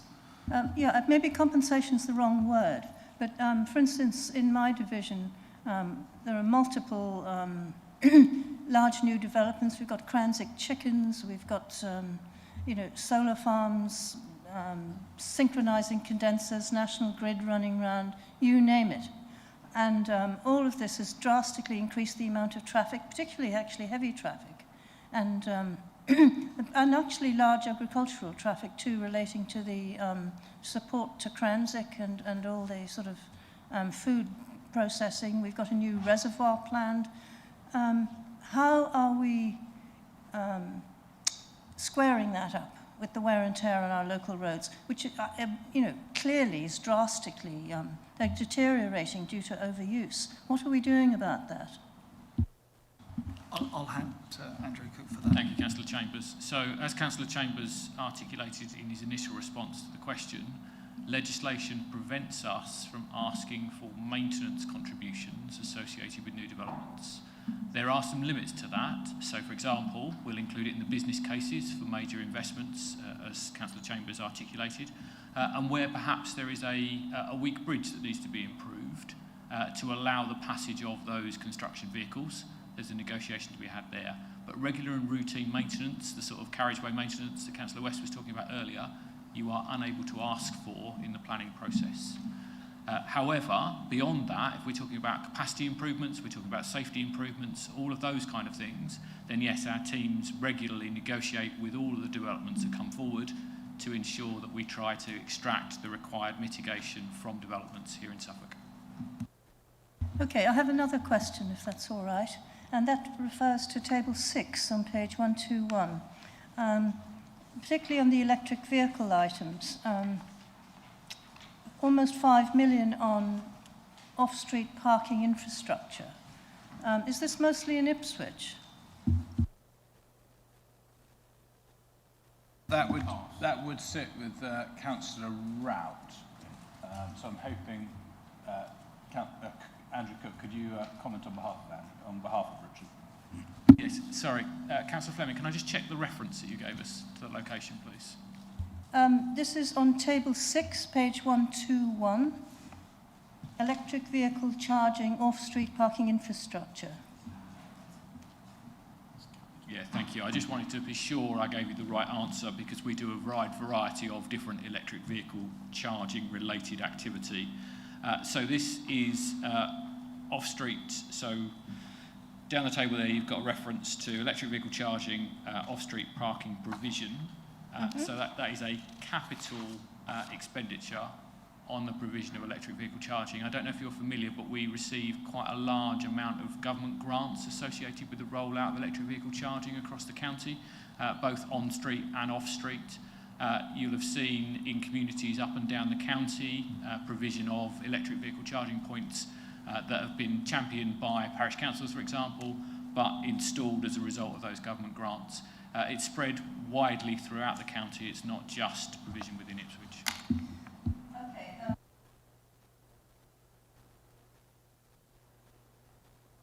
Think they're a good thing or not? I frankly don't. I think they're a waste of money, but that's aside. if they are mostly to be put into towns, then surely the towns should be responsible for paying for them. I understand this may be, it looks as if it may be a one-off grant from government. That's what you're telling me. It's not something that correct, we, as Suffolk County councillors, taxpayers, are actually paying for. Correct. Because if it is, I don't think it's fair for the county-wide to be paying for things that towns benefit from. It's absolutely not. As we've always said, we'll go out and get grants whenever they're possible. I've had some of these pushed in some of my villages and they've gone down very well, but it's a government grant which we applied for and we were successful in, and now we're rolling out. Right, it's a lot of money. We can get it, other counties would, so it's better we can try and get it. Oh, absolutely, yeah. Okay, and just finally, I noticed there's an anticipation of increased fines for moving violations in various lanes. And I know this lane just near us there, you know, is that going to continue or is it going to be dropped? Because I've never, I think once in about a year and a half have I seen a bus in it. On most of the sort of local media talks, people are saying, why on earth is that still there? I'm just wondering if we're going to drop it. So there's two issues there. One is around bus lanes and you're around the West End Road bus lane and whether that's going to stay as a bus lane.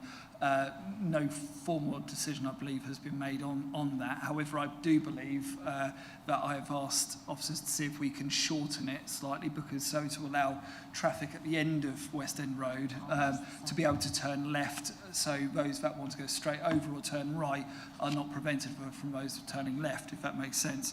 In terms of the moving traffic offences, which would come into police the use of those bus lanes to ensure that vehicles that shouldn't be using it don't use it, then that's something, as was outlined in a previous question, that's something we want to progress with and should be operational later on this year for trials, that is, before we roll it out more widely. Okay, I just want to be sure there wasn't going to be a sneaky ANPR put up because I always go in the bus lane when I'm going that way because otherwise there's a massive traffic jam in the right-hand lane and about 2 vehicles in the left-hand one, and I've never, say once in almost 2 years have I seen a bus in it. So my advice would don't do that beyond September, but I have asked to see if we can shorten it to make some changes to it. But if you were here during a Saturday afternoon when there's football on at Portman Road, then I think you would. I'm told I don't go, but I'm told it would be different. So you would see buses using it. Thank you. Thank you very much. Thank you. I'll bring you back down to earth, I think. Just one question from me on the waste, the energy from waste. I see on page, I think, 116, 117, it says there's cost pressures funded by the reserve relates to a combination of increased waste levels, but I would have thought with the new arrangements coming in June that there would be less going to the energy from waste plant because there's going to be less black bin or non-recyclable waste, isn't there? Has that been taken into account? Could you just give me a reference point again? Sorry. Yeah, it's bottom of 116 page and the top of 117. It's number 5, which is the waste management. And so there's cost pressures for a number of reasons. So the cost pressures you want to know. The cost pressures for waste, because I said I would have thought there'd be less waste, because it says there's going to be increased waste into the energy.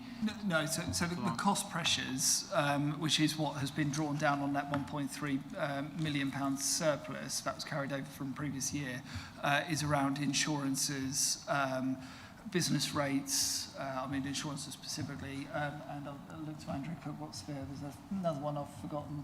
So worth just pointing out, Councillor Chambers, that the reference there is in relation to the current financial year. not future financial years, when the new waste changes will come in. So you'll see there under point 5, waste management is reporting a balanced budget for 25-26, so current financial year. Okay. Pressures related to, within that, increases in the amount of waste that is arising. So our resident population is growing, and they are throwing away more waste. The new system changes that you've referred to will see us able to better cope with that, because we'll divert more waste away from the energy waste plant. So I'm right in thinking there'll be less non-recyclable waste in the new system? That is the anticipation, yes. Yeah, okay. And has that been taken into account in 26-27 budget? Yeah. Yes, it has. Okay, good, thank you. Any other questions? If not, yes, Councillor Martin, we've got time to slip you in, I think. Thank you very much, Chair. Yes, a very quick question for Councillor West, but you did mention right at the very start that there were unexpected cost pressures as a result of the extreme weather things that have happened in the past year. My guess is that although each individual event might be unexpected, I think we can expect more unexpected events, if you see what I mean. So has that been built into the budget for the future? No, I agree with you. I think that's the case. Maybe Andrew Cook could. So I take the point that Councillor Martin is making. Our financial envelope available to spend on highway matters is only so large. The more we spend on those kind of extraordinary events, the less we can spend on the regular and routine, because we have to afford it within the overall affordability of the authority. Okay. Good. I think that probably concludes all my questions. So. I did have a question about pensions. I was sort of thinking we were going to do corporate financing in this section as well. We're going to do a summary in a minute. We're going to do a summary after that. I think there's a chance to answer questions when we have the summing up. So I'm going to go over now to, I think, Councillor Smith and the Section 151 officer. Give us a sum up of what we've heard today, and then I'll say there'll be an opportunity to ask any other questions before we finalise our recommendations. So, Councillor Smith. May we go to Lou Ainsley first? Whichever order you prefer. So thank you. So this is more of a, so when we set the budget, I have a statutory responsibility to report to yourselves and the rest of the members on the robustness of the estimates that we've used for the budgets, but also the adequacy of reserves. So this is just a high-level view of where we are with regards to the current budget. So the budget has been based on sound assumptions, and hopefully you've seen today what process that we've been through for that. And it does include evaluation of future costs, so we've built in demand trajectories, but we can't cover everything. But within the current budgets, we have got some changes to what we're currently doing, and the best estimates on inflation, contractual obligations, etc., etc. We recognise that cost pressures are much more than any increase in funding that we have coming in, so we have to continue to look at that continuous savings programme, especially around our transformation programmes, which is significant, £46.5 million this year. And these are absolutely essential to mitigate some of that increase in demands that we've got coming in to be able to provide us that with that balanced budget. The impact of the fairer funding review has significantly changed the distribution of funding across all local government. But from a Suffolk perspective, it was very similar to the modelling that we were using, so that's fortunate. However, any increase in core spending power from government does assume that 4.99% council tax. So I would advise that the council takes that opportunity to maximise council tax. The budget put in front of you has been subject to review by senior officers and cabinet members. This is not a finance budget, this is an organisational budget, so that's been thoroughly reviewed. And we talked about this earlier about actually how do we ensure that we continue with that robust financial management, and that means continued financial discipline, continued implementation of spending control measures, stricter than what we have now, and close monitoring of those high-risk areas is absolutely critical to make sure that we can then deliver within an agreed budget. We talk about maintaining sufficient reserves. We have to make sure that we have enough in reserves that we can cover any risks that we are holding, because if those risks materialise, then we have to then deal with those. So unallocated reserves are sufficient for 26-27 to cover these risks. However, there's less resilience over the medium term, and you've seen that from our unallocated reserves being at that headroom level, that minimum level. We recognise that further transformation or more savings will need to be developed or additional funding received from government to fund that future budget gap in 27-28. But also noting that the plans that we've got for 27-28, in that's medium-term financial plan, they do include indicative funding from government. And so that's quite challenging because usually we have that flexibility and we've only had a one-year settlement, so there's always that option. But these do include those indicative plans. And also the challenge that we're going to have creating more or developing more transformational savings to deliver an in-year budget alongside working along LGR. We talk about the negative DSG reserve, and we know that that's permissible but not sustainable in the longer term without the support from government, and recognise that this is a national issue and we are committed to working with government to find a way forward on this. The capital programme is affordable, but again it's under pressure as any new borrowing adds to our revenue budget pressures that we have. The rising DSG deficit has reduced the council's capacity to internal borrow. So that means there is higher costs. Therefore, we are limiting new borrowing for the capital programme to schemes that are absolutely essential. And that goes back to a question that we had earlier with regards, how do we ensure that our capital programme is manageable? It's under continuous review. You know, where we've got cost overruns, we have to look for mitigations, etc., etc. So there is a key thing here that the capital programme has to be delivered within the agreed budgets. That's all I was going to say. Well, if I may make a few concluding remarks, may I first thank everyone on this side of the chamber, councillors and officers, for their presence today, certainly to officers for their support and to everybody for their contributions. And I'm grateful to everybody on the other side of the chamber for their questions and their interest in the subject of the budget. Now, the scrutiny papers that we have in front of us today were sent to me and they arrived. I spent Christmas in the Isle of Wight with some friends, but this arrived on my friend's doormat while I was there to have a look at and to approve, which I was happy to do because these things are always prepared to a very high standard. So, although I was supposed to be having a break, I did look at the scrutiny papers and I hope they've been helpful to you today. I can just say to you that I spent a lot of the weekend looking at the draft of the budget papers, which are being sent to the printers later this week and will very soon be in the public domain. They are slightly thicker than this, Chairman, and they did take me just a mere 9.5 hours to go through at the weekend. But I assure you that the kind of information in here is echoed in those budget papers, not at variance with them. So I finish where I started, saying this has been a tough budget to put together. I think with tremendous help from the officer team, we've succeeded to get to this point with a balanced budget, but a balanced budget only because about £6 million is coming out of reserves. And ideally, that shouldn't be the case, but the circumstances that we face, it is a reasonable option. It will be looked at further by Cabinet at the end of the month and then by full council, where the decision will be taken on the 12th of February.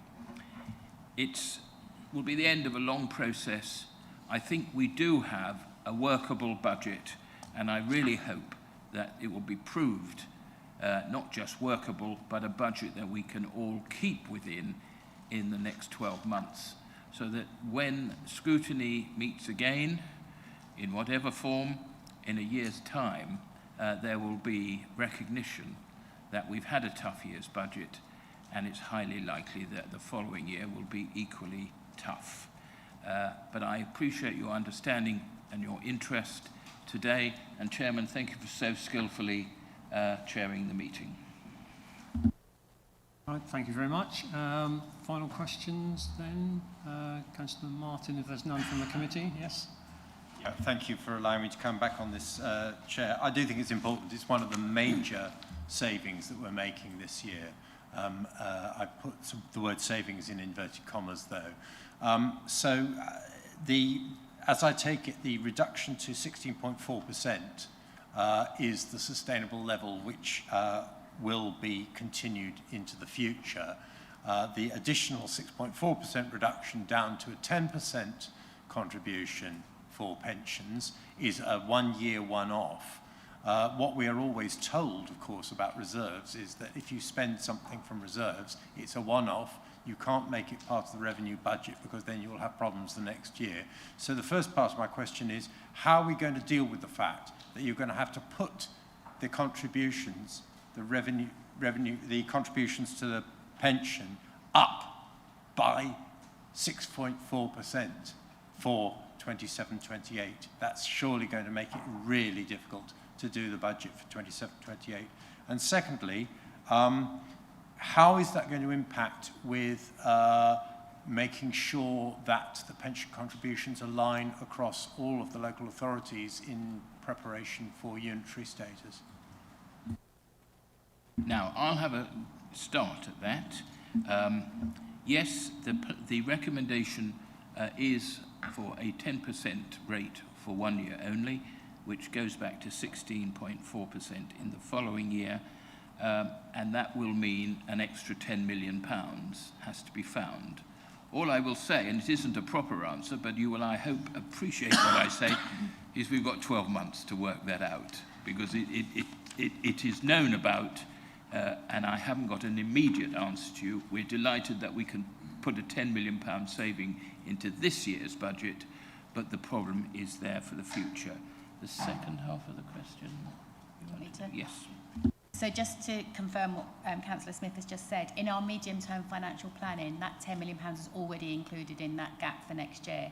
So the gap for 27-28 of £24 million includes putting back that pension, that one-off contribution. So that's already built into our medium-term financial plans.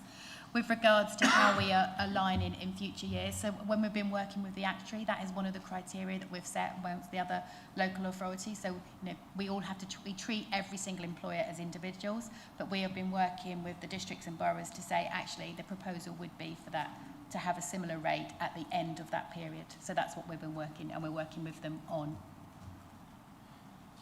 And it isn't a permanent all-time reduction, because, of course, we do this in 3-year segments, yeah, with the triennial valuation. And so, Councillor Smith, when you said that you'll review the situation in a year's time, that's not going to review it down further lower than 16.4%, is it? I don't. I'd rather not make any prediction that far in advance. Okay, I think a review is a review, isn't it? Yeah. Okay, that's good. Thank you very much. So I'd just like to add my thanks to all of the Cabinet members and all of the officers for the work they've done, particularly the finance team, Lou and Andrew, under the guidance of Councillor Smith. Huge amount of work has gone in. You're coming, I think, to the end of a very long journey, but you'll soon be starting a new journey as well. So thank you for all the papers and the information you've given us today. Now, councillors, just before we break, there's some things I need to ask you with regards to the budget. So the first thing is that do you consider you are satisfied with the proposals for the 26-27 budget? Also, the medium-term financial plan, the capital budget, and the reserves position and policy. Can you confirm that you are satisfied with these proposals? Yes, okay, thank you. Yep. And there are two or three other things, so just bear with me.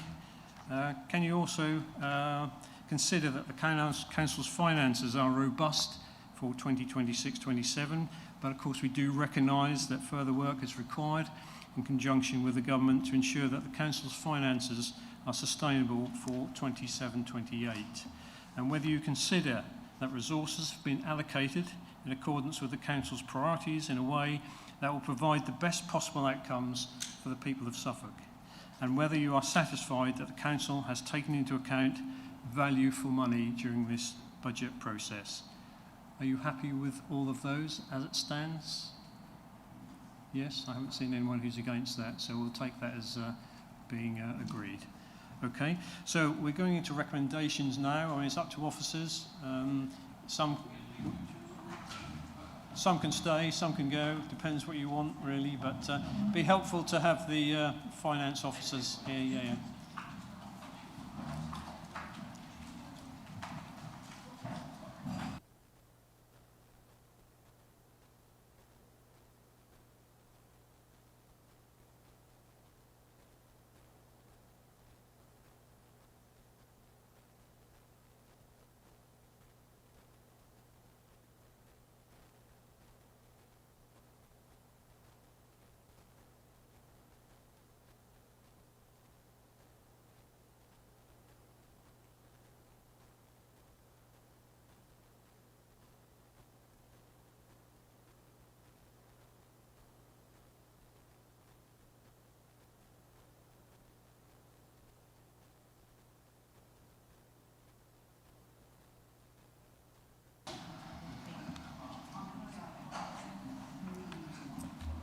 Okay, so this is the part we can talk about them, now they're gone.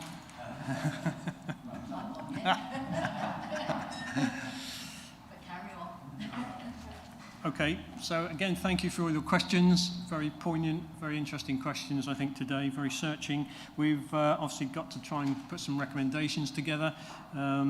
We've discussed this and got 2 or 3 here, but we'll obviously take any others that you have. And again, as always, we'll send them round in the next couple of days so you can have another look at them if you wish.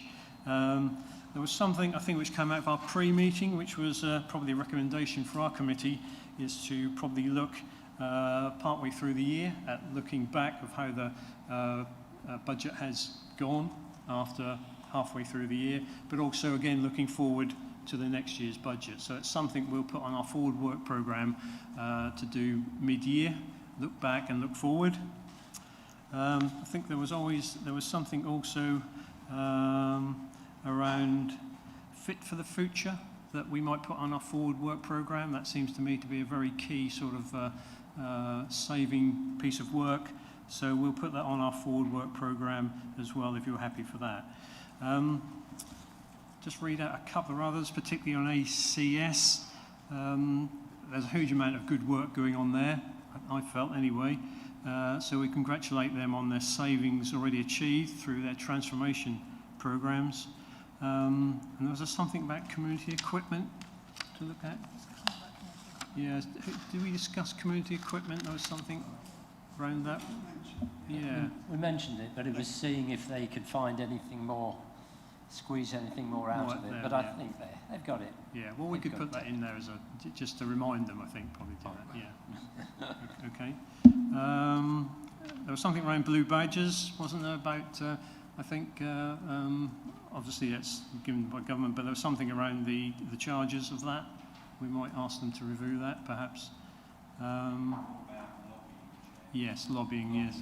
I think there could be quite a bit of lobbying going on, I think, something, so yeah, okay.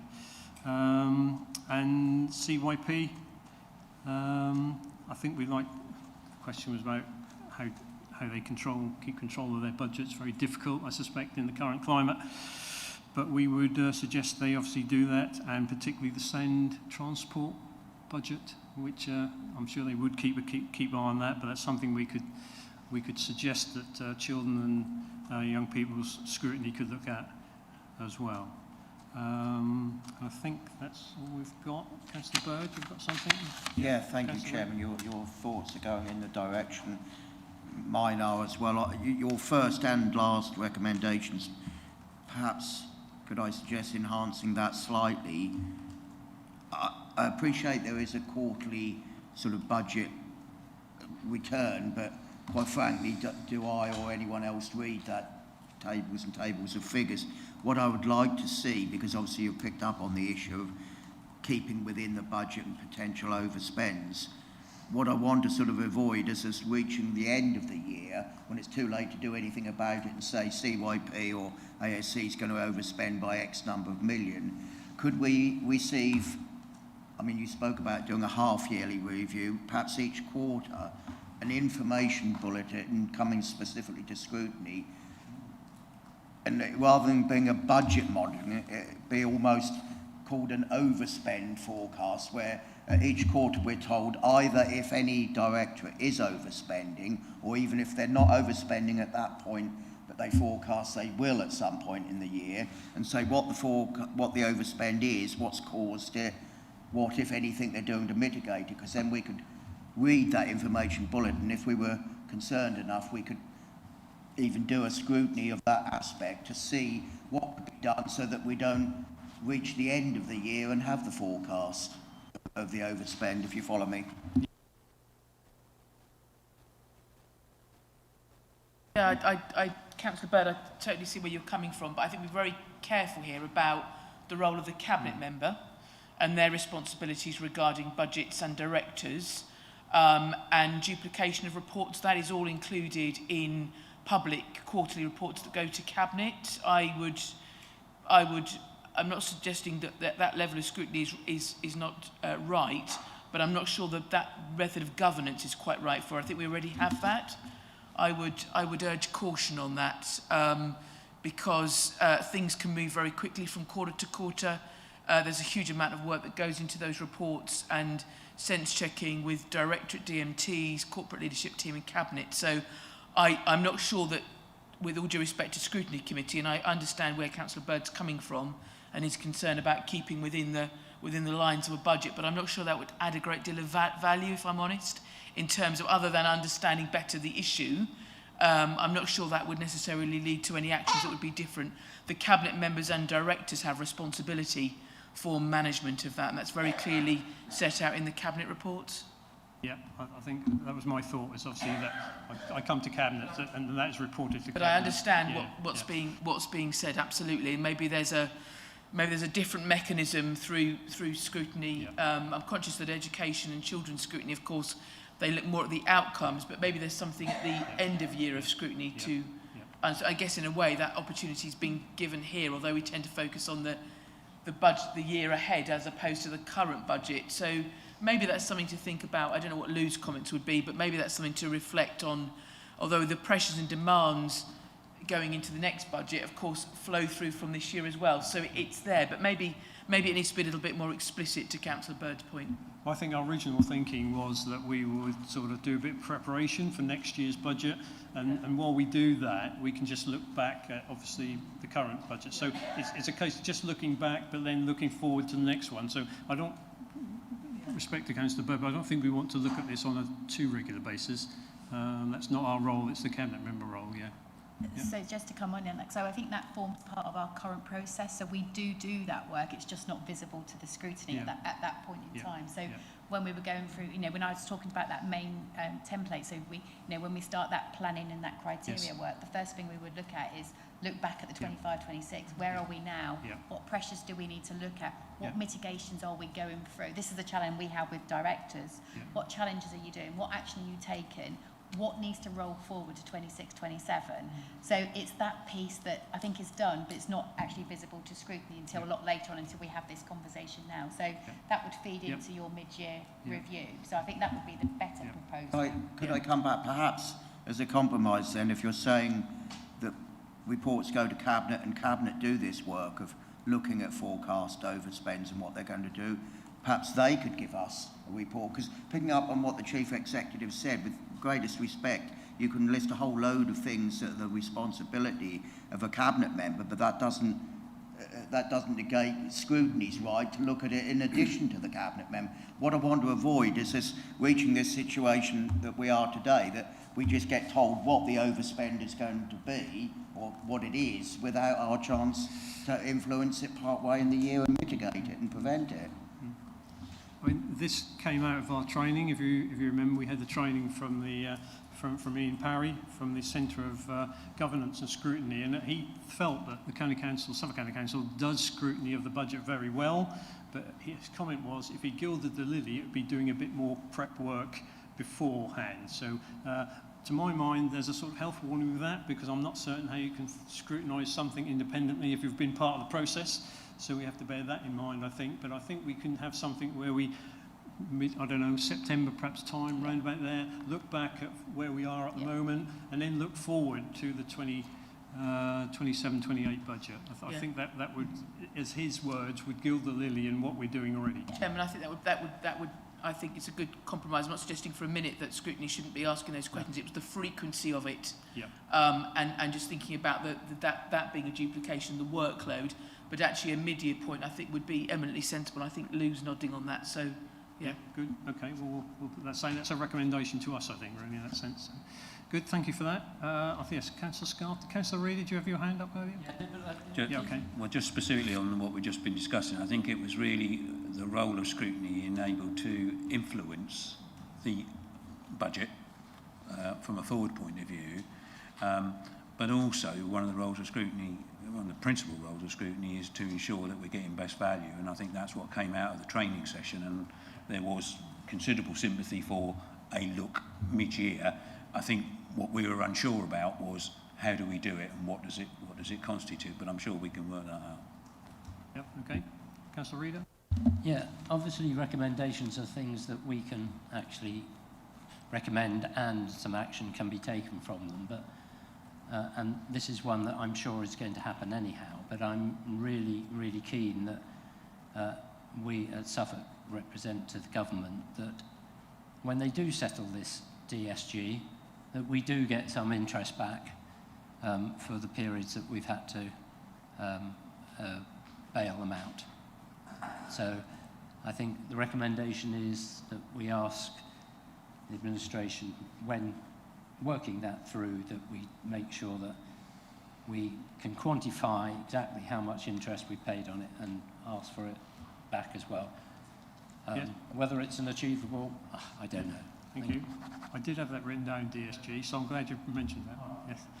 And the other one I've just noticed was there was something around pension. We had a big discussion around the pension, and I think there was something around the communication aspect of that. I'm sure that will happen anyway, but I think we'd obviously like to see that communicated to employees in a very open and transparent way. Chairman, if I may, I did check with Tom, who was our communications officer, works closely with Councillor Smith. We did. He assured me we did do that in a staff communication, but it's a very valid point, and I will make sure that is done because we do bespoke communications to staff, and it's a very valid point, but it has been done. Yep. But with all of these things, I think you yourself would say you probably have to repeat it two or three times. 2 or 3 times, yeah, absolutely. Okay. Right. Anything else? No? I think, as I say, we will send these round, so you have a second bite of the cherry. If there's anything you wish to add or change or amend, please let us, Catherine and I, know as soon as you can. If not, I think we can let the other officers go, because we've got 2 or 3 other items on our agenda to discuss. So, again, thank you very much for this afternoon and this morning. Thank you. And we'll see you in a year's time. 6 months. Or 6 months, yes. Yes,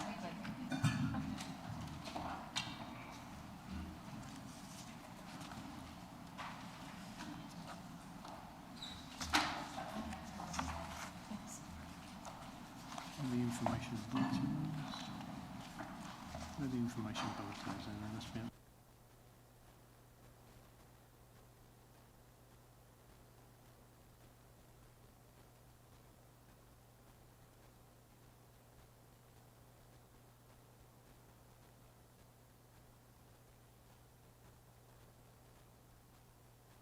Six is our information bulletin, or bulletin, yes. So we have that on page 127.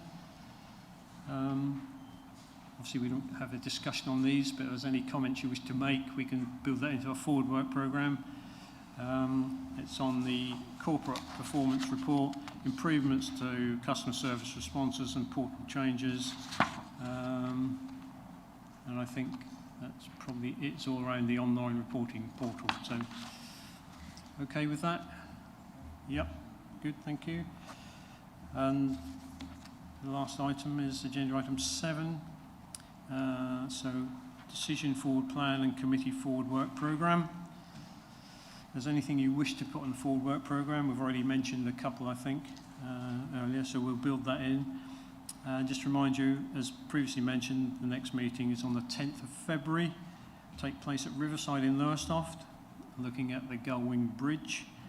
And as you've already been aware, there was an opportunity for a tour of the bridge after the meeting. If you haven't let Catherine know and you wish to do that, please let her know in the next couple of days, because they do need to know numbers.